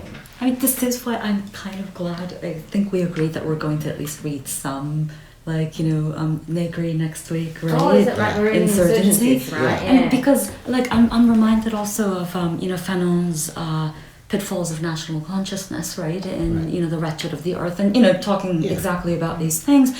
I mean, well, I mean, of course, like, you know, there are the ideas that, like, you don't, like, fight against colonialism, imperialism by, like, you know, like recreating this mythical past, right? And, you know, but I mean, I also, like, wouldn't go so far as, like, some folks on the left, like, you know, do, so as to say that, like, a lot of anti-colonial and anti-imperial, like, you know, like, struggles for national liberation were, you know, somehow insufficiently, like, so I have some, you know, But the there. point you made before about the materiality of these things, I think, is key, because, you know, there's a wonderful chapter in the book by Albert Memmi, The Colonizer and the Colonized, on basically leftists who get sent to the colonies, because that would happen. You know, you're, you know, a civil servant in France, you're a leftist, and they send you to Algeria or something to, you know, as a public servant, civil servant. And he makes a very interesting point that, you know, people go there as leftists, of course, knowing all this stuff is bullshit, you know, about, you know, the superiority of French culture or the Algerians and all these things. But then, since living there, the materiality of the thing takes over. And then he says, you know, you start to be disgusted by the couscous. You know, how can these people eat this, you know, this garbage, you know, all the time? Or the fairground music, he says, that played in the cafes, that get on your nerves. So that libidinal, I would say, materiality of Frenchness, as it were, is more powerful than the intellectual conviction, unless, like with Althusser and the others, you are conscious of that moment. You know how it, that that yes, you feel that distaste and that, you know, problem with the things, but you know that it's a contingency, and thus you change how you react to that emotion or to that, you know, that dislike. You see what I mean? Yeah. You know, that you understand that, well, these are ideological effects of this. It's real. It's not unreal that you don't like the couscous or that you're, you know, irritated by the music, but you understand that these are I mean, it's like living in New York City, right? Like, yeah. you live in this city and there's a gazillion structural things that, you know, make people act the way they act in this city that are largely structural and socialized kind of, you know, things that they're reacting to then feel very real, right? Like their anger at each other for like bumping each other, whatever, when it's all entirely because the whole city is poorly constructed. And constructed so as to be cheaply done as possible, right? And so, I mean, so I was saying that I'm glad we'll be turning to insurgencies, like, you know, precisely because, I mean, you know, Fanon also talks about the new subjectivity, the revolutionary subjectivity, obviously being born out of the struggle and out of the revolution.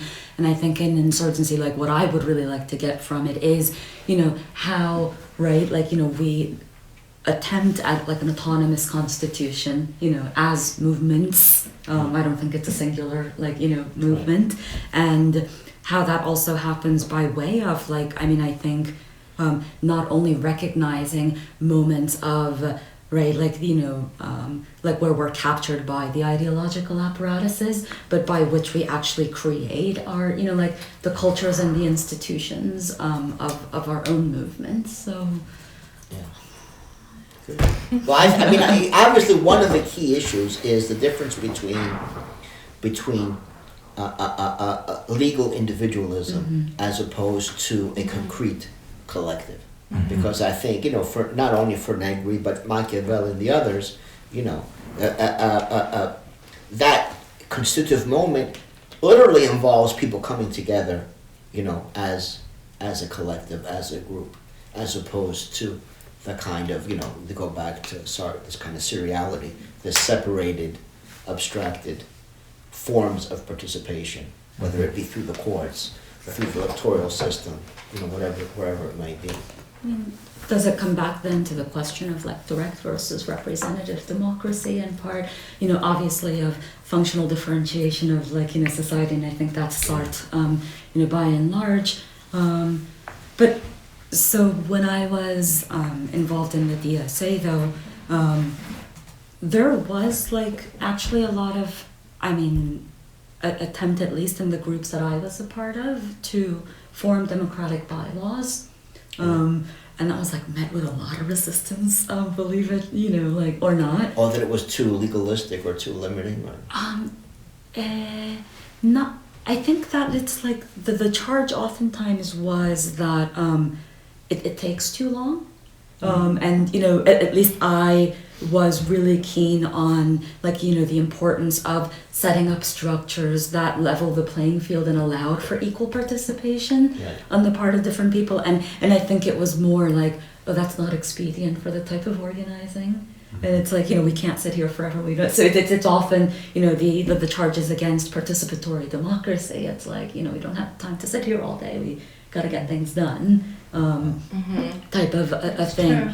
But the DSA folks too, like, at least my experience is that, like, it's a lot of folks who are very new to organising and mobilising and doing work like that in spaces that, you know, like, I can't, like, you know, more experienced organisers I think would very rarely say something like that, because most would see the kind of the longer term benefits of putting in the time from the front to set up the right kinds of structures to ensure equality, and would also see that how you get things done is as important as what you get done in terms of the broader struggle, right? And so I do think there's, like, maybe that's, like, I don't know, I don't want to assume, but it feels like a little bit, that was my experience. That could easily be part of it. We could talk about this in private. And there's also racialized dynamics in that space too, where people themselves do not, you know, like, folks are largely middle class and white and maybe have less experienced themselves how those spaces function in unequal ways, and therefore place less emphasis on the need to create those structures, I think, too.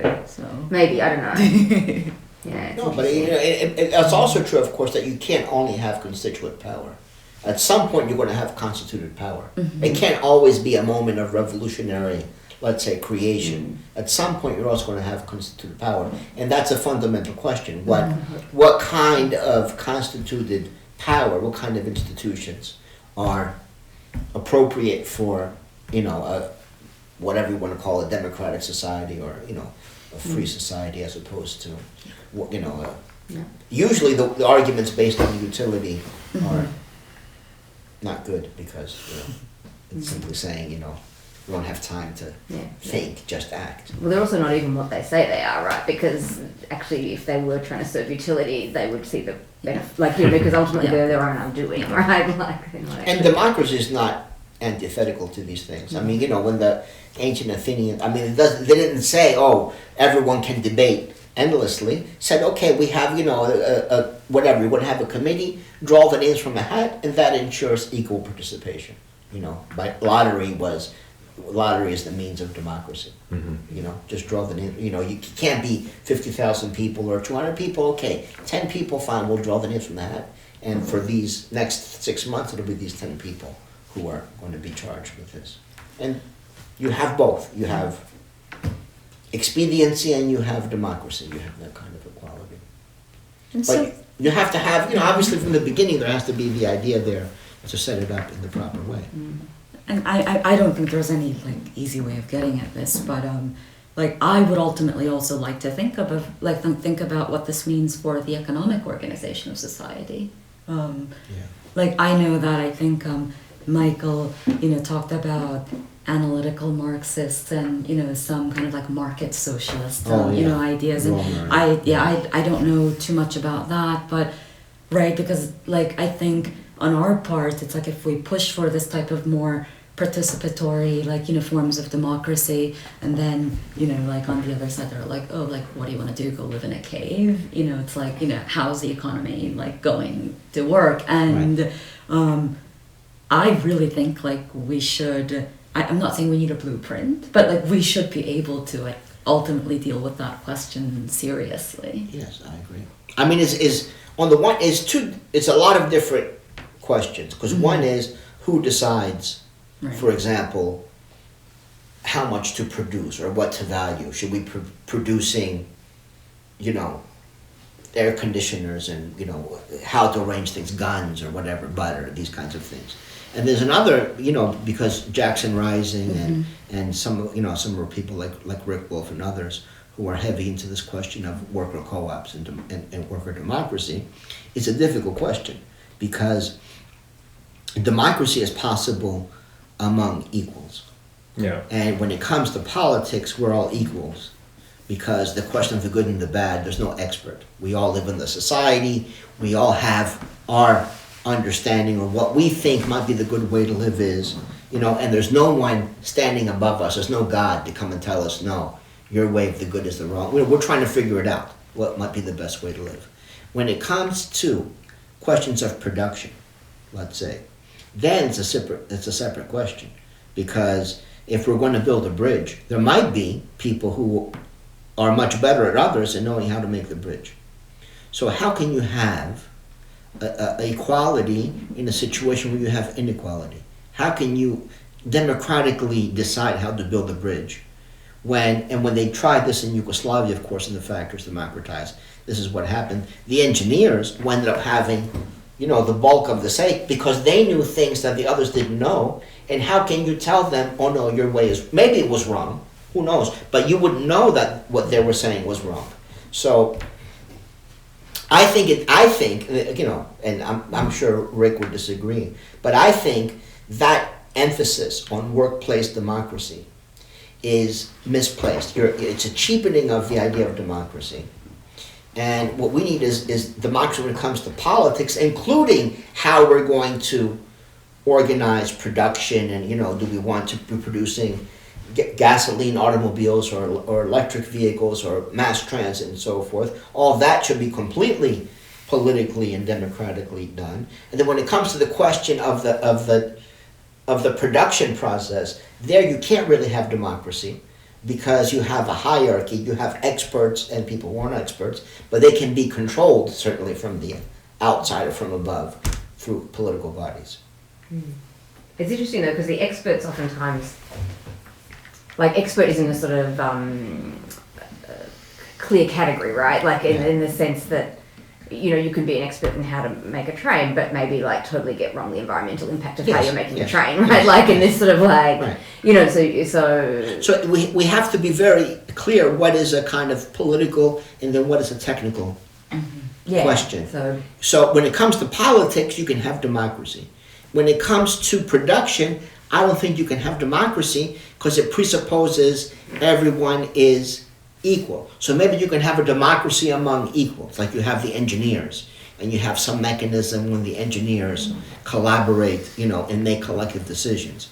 But then the person who sweeps the floor of the factory, you know, how can you can put them, you know, on equal footing, but de facto they will not be on equal footing because they don't have the kind of expertise that would be necessary to participate in an equal way in that process. I think I disagree with you a lot. Disagree? Yeah. I participated in former Yugoslavia, so I can talk a little bit about that. Yeah. Well, people did have, like in a large company, they would have like a workers' assembly where truly, like the people sweeping the floors and they're doing on this equal footing in decision making. And even the salaries were very, Well, that's something, yes. That's you know, something very, else. Yes. not, you know, like this, more like there, you know. I understand. And yes, the problem is that inevitably, this is now David Harvey, inevitably that society little by little creates inequalities that then become, you know, just kind of pile up of inequalities, right? Somehow it happens. Not to get into that detail. And also what develops is scarcity, you know. But that, I would argue, was the influence of capitalism coming from outside. That is the pressures that, you know, all of a sudden, you know, why do we have shortages? We don't have to have shortages. And that slowly, you know, eats into that. And then you add on that the 80s and, you know, you know, it's all just cultural and spectacle and consumerism, and there, we're gone. But I'm saying some things by their nature cannot be democratic. I cannot go on an airplane, and I know nothing about how to pilot the airplane, and I said, let's have a democracy and decide, you know, how to drive the airplane. You know what I mean? So, because again, there are technical activities that are tied to production, let's say, and the creation of goods, and then there are political questions. But how are you, I guess the thing that I struggle with, you know, and I don't sort of feel kind of very fundamental disagreement as so much as like, it's not as clear to me the separation of those two categories. Not to say, like some examples are very clear, and then there's a sort of grey area that I think is the problem area in a certain sense, right? Like is the actual where the rubber hits the road. And I don't know, so, but do you feel like in your head, the way you're describing it sounds very clearly separate? Yeah, but you know, when it comes to passing judgment on what makes, let's say, what we think is, what kind of bridge we might want, let's say, right? Or what kind of house you want to live in. Then the person who lives in the house is going to be the best judge of what kind of house, you know, is the best house. But when it comes to this technical dimensions of how to build it, how to construct it, you know, these kinds of things, then you cannot really have a kind of democratic process where everyone can decide, because it's a technical knowledge. Doesn't mean it's better, you know, because everyone cannot know everything. Sure. So if it comes to the question of democracy, can we democratically decide what pills, right, what medicines are safe or not safe? But isn't it then outside the realm of even democracy itself? Like, because democracy is a political, inherently political. Yes, that's what I'm saying. That you can have when it comes to politics. Yes, that's the sphere science, for democracy. You can democratically decide what's science or not, right? No, like it's in its own realm. I mean, it's not actually a political question. That's right. Yeah, but I'm saying the production of the construction of automobiles or power plants or something are on the technical side of things. Yeah. So when they say we want democracy and they say we want workplace democracy, it's always going to be very limited because you have that inequality internally of the people who participate in terms of their technical specializations and the things they know and the things they don't know. And those things they don't know, they can't really participate in an equal way. But that is not a problem if all people have their livelihood not endangered. You know, if you're a floor sweeper or a postman, but you are respected for your work and you're compensated for your work and you have an equal say, let's say in a company, on issues that you care about, right. Then why do you care that somebody else is making decisions that you... Well, not everybody wants to be an engineer. You're not going to have an equal say in everything by default, and that would be a truism more or less for everyone, because everyone will have their limitations in terms of But not everybody wants to expertise. participate necessarily, decide Well, that's what kind of another bridges. problem. In politics, for example, if you don't want to participate, then it should be that you would be kicked out. No, You shouldn't have I'm the not option saying not that. to participate. I'm saying that Yeah. deciding what kind of a bridge. Like Aristotle, he has You a don't know, wonderful you don't care. line. even if I You do take know, care of it, I I- write other people. Like, Aristotle has a wonderful line where he says, if in a city there is a problem, a dilemma, right? And people take sides, and you try to stay neutral, you should be kicked out, right? You should lose your citizenship because you're obliged to participate. Right. You got to pick a side, you know. When it comes to we're making a car, you know, and what's the best way to design the engine? That's a completely different kind of yeah, but let's say question. now we have the artificial intelligence issue, right? Oh. Right. Which, don't you think that we should be able as a society to put a big picture, like what do we want and we don't want? What do we not Yes, want? You know? yes, But we're yes. not participating in that. Why? Because Yes. we have free market. So No, there's- not just because we have free market, but because we have the split, like we talked about last time, between, as citizens, private citizens, which is an oxymoron, by most ways of thinking about citizenship, we are simply relegated to living our individualized, competitive lives in civil society. Whereas when it comes to the collective matters, that is left to, other people. So obviously I think we should be the people who decide. Humans should decide how we want to organize these big, how we want to address these big questions. But when it comes to technical matters, when it comes to running the supermarket and organizing the production process and so forth, that is a technical area where by default, like it or not, we can say we want Congress to vote to approve the drugs. Congress sets up the FDA to, among other things, approve medicines or disapprove medicines. And I don't think any of us saying, well, that's fundamentally anti-democratic. Nancy Pelosi should be deciding on the drugs because we know she doesn't have the technical expertise to make that decision. So by default, it falls to a certain circle of experts. It becomes partly at least, a technical matter. But you But can then how also do you reverse prevent the that. tyranny of these experts? Like, Yes, Well- that's what we have right now. You know, When you the- speak to I mean- people who are in artificial intelligence, they will tell you, no, we don't want you to regulate us because you don't understand what you're regulating. And then we're all, how we have already, Understand. climate change. How do we have nuclear weapons? How do we have artificial No, but intelligence? but it should be, of course, human being, and not us. All the citizens who decide on what the values are, what the goals are. Right.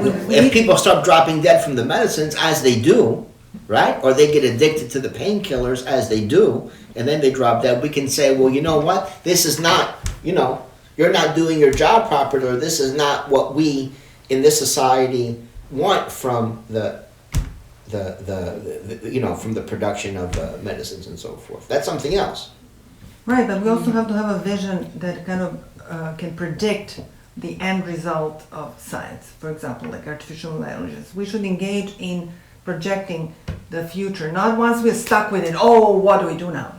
Right. Like we should have we should develop a society Yes. that has a capacity Yes. to predict Yes. what and takes I'm not responsibility. disagreeing, but again, that question is different from how you're designing the computer, how you write the software. But I don't see The writing problem of the in that. software is a Like, technical matter.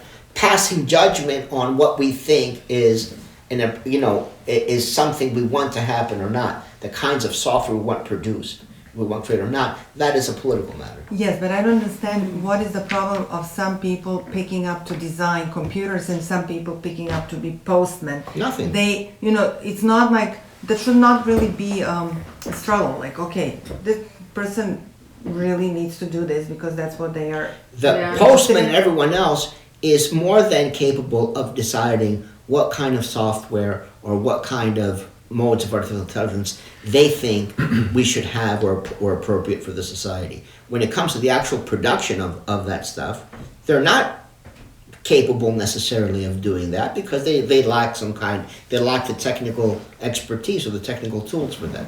That's a matter for the technicians. I personally imagine that the line between design and implementation or design and production is not so neat. And I think to kind of like combine what you two, were saying, because like you were talking about, we as a society, might want to put some constraints, for instance, on something like artificial intelligence, with like an overall vision. Right. And, you were saying that it's like, well, but how we create and develop artificial intelligence is, in a sense, an expert matter. And so while, society can come up with the overall directives, right, the implementation can't be left to the people at large. But then, I guess by that's... definition, because they can't do it. If they could, then it wouldn't be a matter. Then you could have everyone. Private class of experts. No, but like that's the thing, though. I guess that's like, well, Yeah. where is in a sense kind of that space of imbrication and communication, right? And like I think these kind of more technical matters are one thing, because we were also talking about workplaces and supermarkets and whatnot. Because I think when we think about the economic vision for post-capitalist societies, it's not for me just to go back to like this vision of, we'll collectively decide like how much to produce and how to allocate it. I mean, I think like even in the workplace itself, either of production or of sales, how things are decided there, I feel like is part of the product itself as well. So I'm not sure that this kind of like decision or a preference for optimization of some sort should, somehow take precedence over levels of participation. I'm not saying that we could like have substantive equality on all matters, no matter what. I also don't think that technology is necessarily neutral. No, it's not. It's not. But I'm not saying it is. I'm saying that when it comes, let's give something an easier example. Something like the making of wine. I don't know how to make wine, but I know what kind of wine I like or I don't like. You know what I mean? So if the question is, can we have a democracy in the making of wine? Not when I don't know anything about the process, but we can have a democracy when it comes to making judgments about what kind of wine we would like to be produced, or what we think is a good wine or not a good wine. You see what I mean? So there can obviously in a democratic society you can have a mechanism of communication or feedback where we say these are the kinds of art. This is the kind of architecture, or this is the kind of computer software that we value, that we think is good and we like or not like. But that's a separate question from the process of making the wine or making the making the buildings or making the process. Well, there you can't have democracy because we don't all have the technical expertise that would be necessary to give an informed judgment about that particular issue. Yes, but it's not like the engineers and the experts do all the decision making either. It's the capitalists sitting. Well, that's a problem. That's a Well, problem. that is right our there, main yeah. problem. Yeah. Because if you leave the development of the artificial intelligence truly just to the engineers and you will have a different decision making which direction it goes. Where when you give the military-industrial complex that decision Right. through the Yes. corporations Right. and go that way, it develops into something different. Right. So it's not that simple. I'm not even saying you leave it up to the engineers in terms of how. I'm saying the how is a technical question. The what and the why, those are broader questions. Of course, that should be. But that is should our be a main broader problem. That is where the problem Well, also the abolition of private property is the main problem ultimately. Right. You know, we can't have a democracy and we can't make these kinds of decisions if we have private property. That's right. And also to the collective idea, I mean, Marx lays it out very clearly in the critique of the Goethe program. That's right. That unless you substantially change those conditions in the workplace, you change nothing. You know, so I mean, to me, Yeah, but that might be true, but it might be the case that if you work in a co-op, it's a nicer, I nicer think way what Rick of says being is it's a engaged. transition Right. to communism ultimately, as a transitionary device ultimately, which maybe I could get behind, but generally as a broader notion of the idea of collective, I think it's problematic. I mean, I can imagine that if it were me working in a factory, I'd much rather work in a factory that is run as a co-op as opposed to, the other one. That said, of course, does not negate the reality of the situation that you're dealing with a division between intellectual and manual labor, let's say, where you have differing levels of competencies, and it's not exactly a democracy because people aren't relating or participating as equals. Well, I mean, I think though, for one, it's hard to have like an island of democracy, right? So Yes. all of those people walk out of that workplace into a range of different circumstances that are entirely unequal, right? Based on race and class and all of these different things. But, I think the piece that gives it more value, at least in my mind, is the practicing of democracy. It's like a skill that it's a muscle we don't flex, right? And so this creates a vehicle to be able to practice a thing that we don't know how to do. But I think on that, then something like participatory budgeting would be more valuable because there people can participate and function as equals, as opposed to the shop floor where by definition you can't participate as equals because you have, again, those differing levels of technical expertise, you have division of labor, so it becomes an impossibility. Having said that, though, I could imagine a workplace where you actively try to rectify that situation, right? Yes, and create educational, mechanisms for people to actually be, so that everyone is the shop floor sweeper at different times, and everyone is transitioning to, It's possible. Yeah. But again, it depends on the level of complexities. Because it's true, we could run a supermarket like that, for example, right? One day you're the butcher, the next day you're the cashier and so forth. But if we're talking about the manufacturing of airplanes, then it's harder to say, okay, you will be the engineer today, I'll be the one tomorrow and so forth. At some point there is a level and even then you can't do it, of course, even between industries or between areas of production. So there's always a limitation, a practical limitation, that makes any serious kind of democracy unlikely, or if not impossible. Whereas in politics, by default, it's always possible, with some caveats, because we're all equal in our capacity for judgment in terms of good and bad.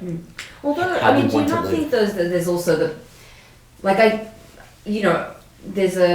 think there's also a question around democratizing that kind of technical expertise, right? And kind of, and I think I mentioned this in the first week, like there's a certain amount of understanding you have as a technician in something that, comes through education and practice and all of those things. But I think there's also a possible middle ground where you can democratize your understandings of a thing such that other people can participate in decision making without necessarily them having to have the same level of expertise in it that you have, right? And so that feels also like a useful facet of this. But again, there are going to be limits to that, because let's say we have programs and, as there exist, of course, and people are taught coding, right? And you have kids being taught coding. And so you have the building, some level of fluency when it comes to the language of, how you produce the software and so forth. Well, what about biochemistry? And what about, there are all the other areas, equally technical and complex, where maybe you can become somewhat fluent in one, but there's so many now, and so, it's impossible to be fluent in all of them. Yeah. So by default, this is, it's a serious problem. And in some ways it goes back to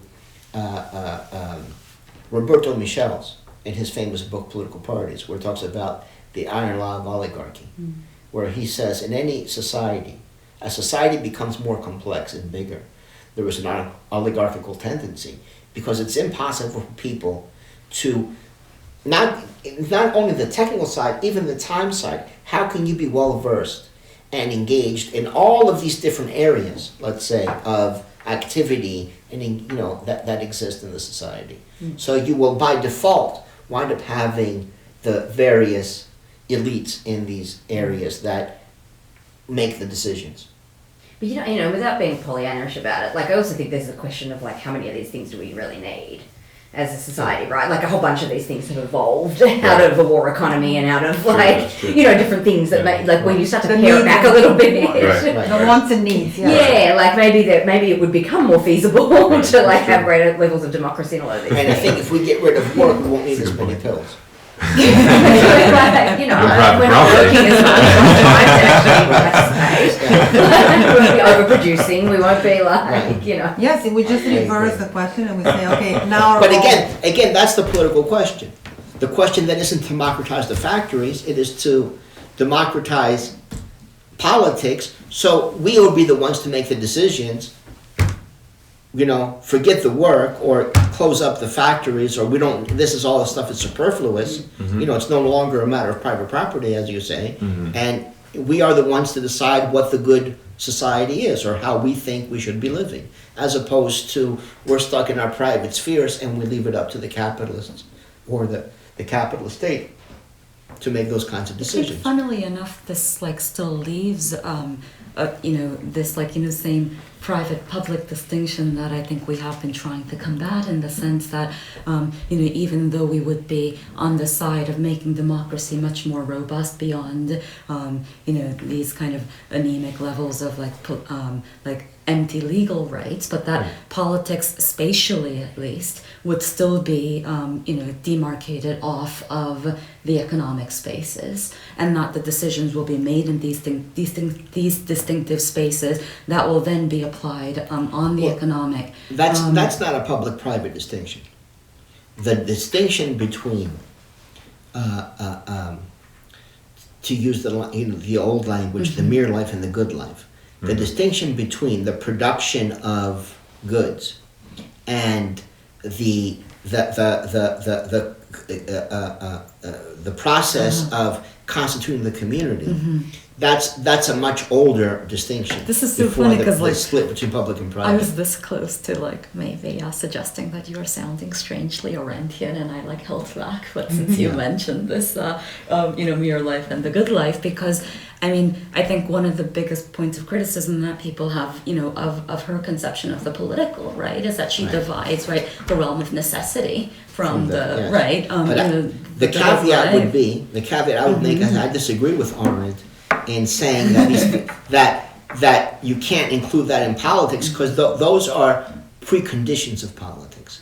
As it were, the realm of necessity and the mere life is not talking about that is not a corruption of politics. Or you're talking about now, this rather than just what the good life is, because that's a presupposition. If people don't have food and shelter and all these things, politics is impossible. And there are certain economic presuppositions to the possibility of politics. But it should be the political moment that defines that. It's not something that can be done internally within the production process. Because, let me put it this way, if we had a democratic organization of automobile manufacturing, it would not solve in any way the problems that cars and the automobile industry present for society at large. Even if you had it completely democratically organized, if the workers took over General Motors and Ford and they were all run as worker co-ops, it would in no way undo the problems that collectively we face because of the car cultures and automobile industry and so forth. So it has to be from the standpoint of politics controlling economics, not that each organism of economic production has to be internally democratic. If it were possible. It's not possible. Even if it were, it still would not solve the problems.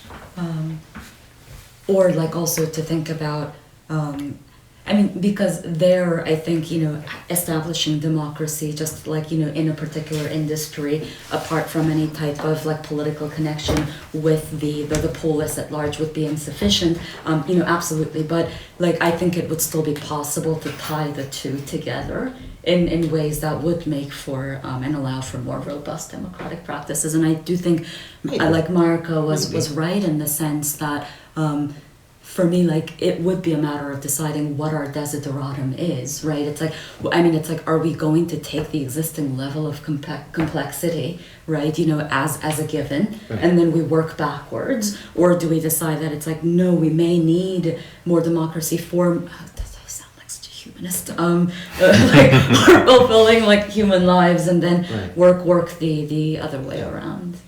Yeah, and I agree. It's not the question of, it's not a question of more or less technology, but what kind of technology? I agree. Because when you have, as you say, the defense industry, or, of this very instrumentalized corporate judgment about what technology is necessary, that's different from if it were us, And or some kind of democratic society. What a waste of talent and, brain power. I have no question that if things were differently, we would be more technologically advanced in many ways. There will be other kinds of technologies. Look around the city and how primitive things like transportation is and so forth still. Because we didn't invest at all in the built environment for the past, since the 80s. Yeah, Exactly. It works. Only in the, So we're not against technology. It's the question of, and that's a political question. It's not a technical, question about, how you make a bike path, or that's a separate issue, but it's a political question. I find this very interesting because I feel like I like it. I don't obviously haven't experimented with this actually in reality, but like my thinking is that the distinction between the political question and the technical question will be hard to maintain, because the technical folks will say, well, actually, that's a technical question, for a gazillion different reasons. Like, I'm just sort of interested in that, like, potential tyranny of these technical folks in all areas, And I think I could be one of them. And that's a valid problem. Because, as I in the example I cited before with Roberto Michel's, we do have that is always a problem when it becomes, in this such a complex society. When you go to the doctor and the doctor gives you advice, you don't necessarily know enough to know that it's bad advice or good advice. In effect, they have that expert control over it's an authoritarian kind of. So, and how do you undo that?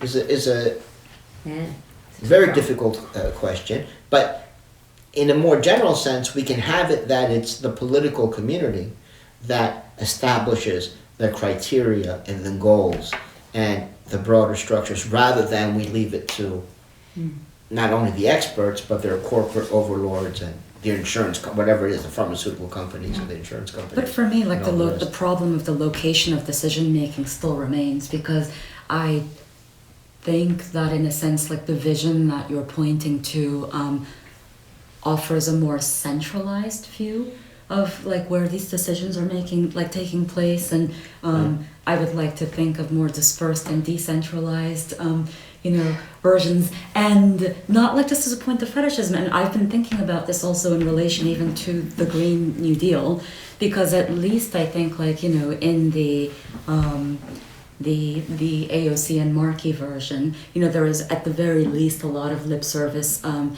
paid to how they're going to bring in communities for localized solutions. And I mean, this could easily work within your political technical distinctions. I'm not saying you would be against that. And I would be much more for that level, not just of implementation, but of decision making. Whereas in some of I've also been reading Anne Pettifor.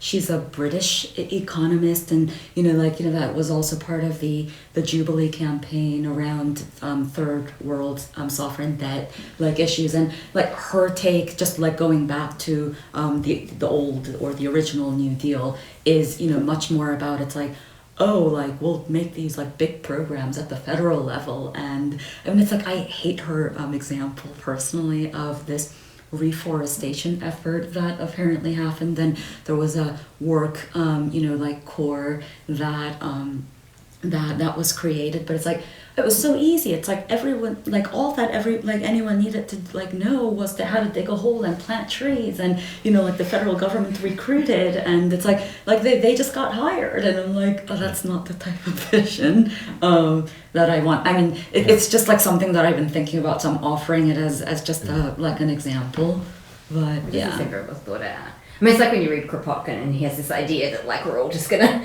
it's like lovely, but it's not very well thought out. Like sometimes, right? I mean, I think last time we mentioned Murray Bookchin and municipalism. and I think that's the most logical. That you have a kind of confederation of self-governing, self-run cities or municipalities or communities, whatever you want to call them, because. I mean, in a sense, it's centralized, but it's also decentralized, because when it's so big that you don't know, that it's impossible to, the United States is a huge place. Yeah. You know what I mean? It's hard to say we constitute one community. If it were just New York City, let's say, that even though it's big, it's 8.5 million people, 9 million people, it is a concrete, community, and we could run it in a democratic way. Except that we're now starting from a place of like massively unequal environmental devastation across the globe, right? So that's like a challenge, right? Because whatever you may decide in your democratic like enclave is having now a ripple effect everywhere. I disagree with people like Zizek, who says, I want more alienation, He does? Yeah, big institutions that can, because it's a big problem, we need huge institutions with these people to solve the problems. I just want to pay my taxes and take care of the problem and so forth. I kind of prefer it if he does that, actually, and just pays his taxes and stuff. So I don't, I'm with, because he can. I think we need to reclaim, their political agency and so forth. But again, you have all these then dilemmas and problems in terms of scale. The community being concrete and localized versus the problems that, of course, are well beyond the boundaries of these communities. And then and the technical questions. But again, I mean, it's not my distinction between the technical and the is much older distinction. But I think we have to be honest and know and understand democracy is a political, it's about politics and the good and the bad, not about technical matters. But when I guess it comes to what I was technical going to say is matters, that you cannot have democracy by definition. I guess I was thinking that, and I'm only just thinking it in response to what you're saying for the first time, so I've not spent a ton of time thinking about it, but that there is no field in which the purely technical resides, that there is always political considerations around, and so democracy kind of needs to be infused throughout. I agree. It's not going to be efficient, but maybe we have more time for if we're running a supermarket, it can be the difference between should we sell oranges, right, or should we stock oranges versus what is the proper way to store the oranges that don't go bad. One is a more technical question. And one is a question of value judgment. Do we think that, people should be eating orange, or we should be, selling these kinds of things or not. But then how you make the decision about whether how you store the oranges so they don't go bad, inevitably has a political dimension, right? Because but I'm saying that decision. decision cannot be made in a democratic way, because the people aren't equals when it comes to knowing, in that case, what the good answer might be. Or, you know what I mean? And so you will defer to the people who have the specialized knowledge by default. In order for that to have some democratic integrity, I think you need some aspect of that process to involve those who are agreeing to defer, to have a certain, have a certain access to information and knowledge from the people that have technical expertise, to then be able to agree to defer. You know what I mean? Like that for me is the piece that I think. I mean, I don't is even necessary. necessarily like the language of deference, but like, I am definitely sympathetic to the Yeah. impulse of like, what you're saying.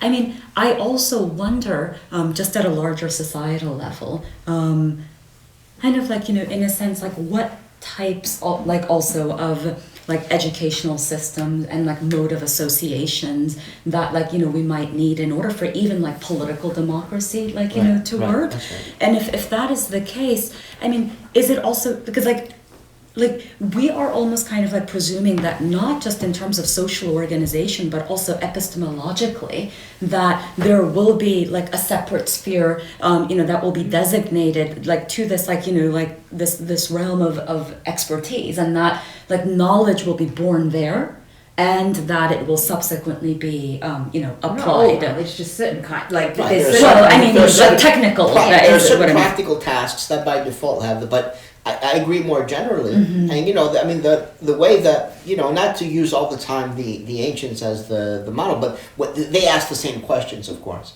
And they understood that the way you think is a reflection of how you live. Mm-hmm. So when you want citizens who are capable of democracy, you have to engender certain forms of living, certain way of living together. Yeah.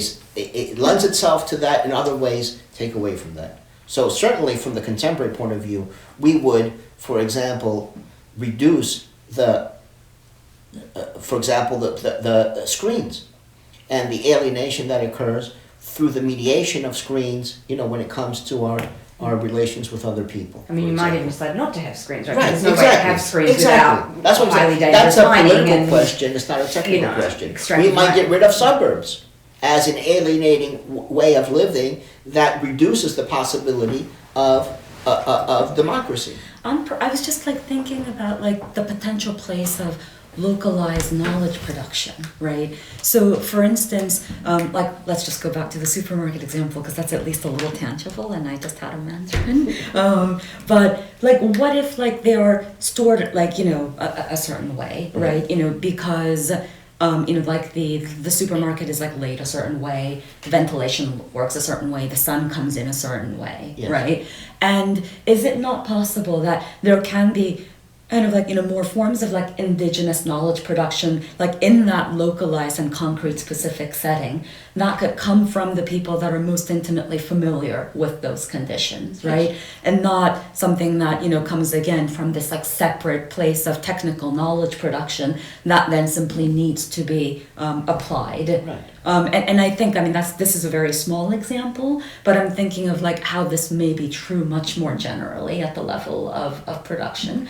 And I'm really shoddy on, like my, like Aristotle, but I think like to a certain extent, like the reason why the political is distinguished from, matters of techne, right, is that like, of course, like, there's like, the ethical questions of like the good and the bad, and the others are more instrumental, right, like, like object relate, like, objective related kind of like, thinking. So it's almost as if then I think that technical decisions become value neutral, because that's why like I think we could insist that it's like, well, the like the what, like, we can decide politically, but the how becomes a sphere of, right, this like neutralized technology. Mm-hmm. Right. And I'm not a technology person, so I can't like really think of good examples. It's not neutral. We can all agree on that. Well, We you're can all saying agree it's something not comes to neutral. mind when you send, what should be happening, but it's not so much when you have farmers, doing their, because they know their environment, and then climate change hits, and they don't have the knowledge and the tools, and then you intervene with technology coming from someone else, tell them, quick, here, Right. these are the crops you can quickly develop in a more arid, that is where technology is neutral, value neutral, just like you implement it immediately, and it's a decision that happens. Or you have the technical division of labor by which they lose the capacity. How many? How do you lose it? Through the technical division of labor. Whereas at one time you had carpenters who Right. would do these things themselves, it becomes broken up into some kind of, tailorized labor process, and over time they lose that capacity. The farmers lose it in part through, first of all, they take the capacity to produce seeds from them, so they have to buy the seeds from Monsanto or these kinds of things, and then, and then everything becomes, And the seeds get patented. the scale of the mechanization becomes such where, it's not so much the localized knowledge, but if you got the money for the machines and of course you have the money to buy all the genetically modified seeds and so forth that goes into it. But all of these are, political questions par excellence, and that's what I'm saying, there's a moment for the politics. For Aristotle, part of the problem for execution was not that simply some people have limited expertise, and there are areas where experts, by default exist, is because he thought that citizens should not be in situations where they have to be servile all the time. Right. So, because citizens should be capable of leading and being led in turn, he says. So for a citizen to be in the position to execute simply, right? That you work for the city or the state, and your job is simply to follow orders, that would make them incapable. That's going against the qualities necessary for a citizen. So Well, we're not reintroducing slavery. no, so no. but Well, Like the technical. Just saying But that as a- even on a highly compensated labor force, when you tell them you Right. have to work 24, and they think they're doing the right thing working. But that means we would put certain qualifications in terms of what kind of labor, what forms labor, so people would not be, in effect, would not be obliged to be servile, all day, every day.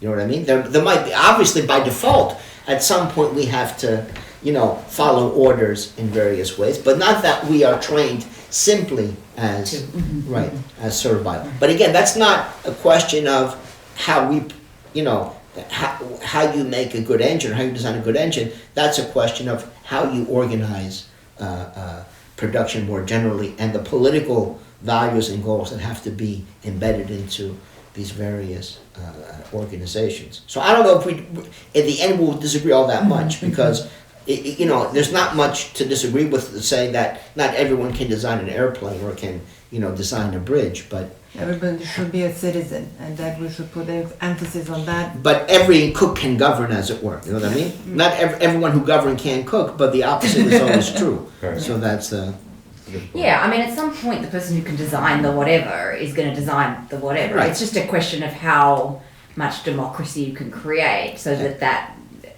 the fact that they are the only one who can design the thing doesn't become tyrannical or doesn't become an impediment to democracy in other ways. right. To And create then sense we of have to be able authority. to set the parameters Authority. of what is going to be the kind of production, or how we're going to organize and allocate resources along these political lines and judgments, which now is left to the hands of the Gateses and the Bloombergs and Right. beyond. And I guess, like, more specifically, if we are going to, I guess, just accept that there are going to be kind of these, like, separate centers of logical or technical knowledge production, how to steer them democratically. That could be open and- source. But I'm assuming they're accessible to everyone, right? Like, I could go and decide to become that thing. No, but The problem is, I just knowledge literally can can't be decide to open become source. everything. Right. Like, it's just not Yes. possible. Yes.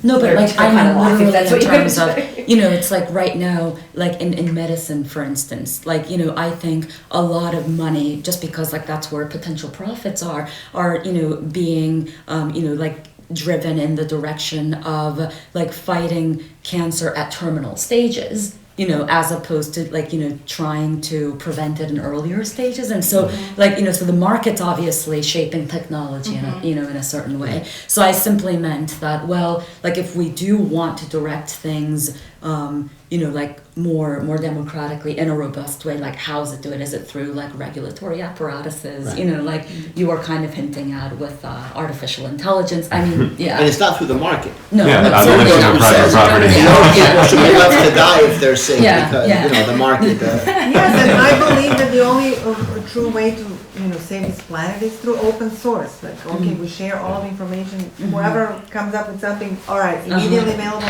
Or just not make it less accessible, because sometimes people with expertise make it deliberately more complicated for a person who is asking a question, or they just dismiss that person by saying, oh, that's just too complicated for you to even think. So people don't feel like they have access to this type of knowledge, and they are left to rely on authority, which is problematic in a sense. Shall we say, do you have any preferences in terms of the negri? I think towards the end. Yeah, maybe chapter 4, and then, or chapter 1, and then 5 and 6? Or you want to do the stuff on America? You all have different books. What is the reading? Just give me that This is one. not the book that I had in mind, actually. And I think the one that I have is called... Is that... This is the one, Insurgency, on constituent power. When was this published? 99, or what does it say? I think the one that I have in mind is actually Insurgency, and it's co-authored by Negri and Hart. Maybe it's no, that's the, is the multitude Commonwealth. It's after Commonwealth. After That's- Commonwealth. Oh, I see. No, but this is the one where he I talks see. about constituent power. Well, then we could easily do this one. So this is, what is the publication? I have the earlier 3% reporting. Oh, good.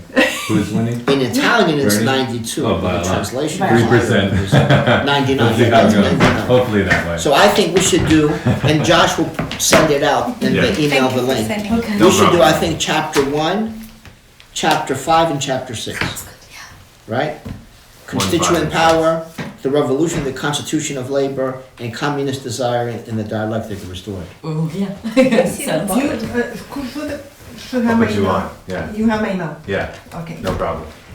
And I paid for this class to You pay me.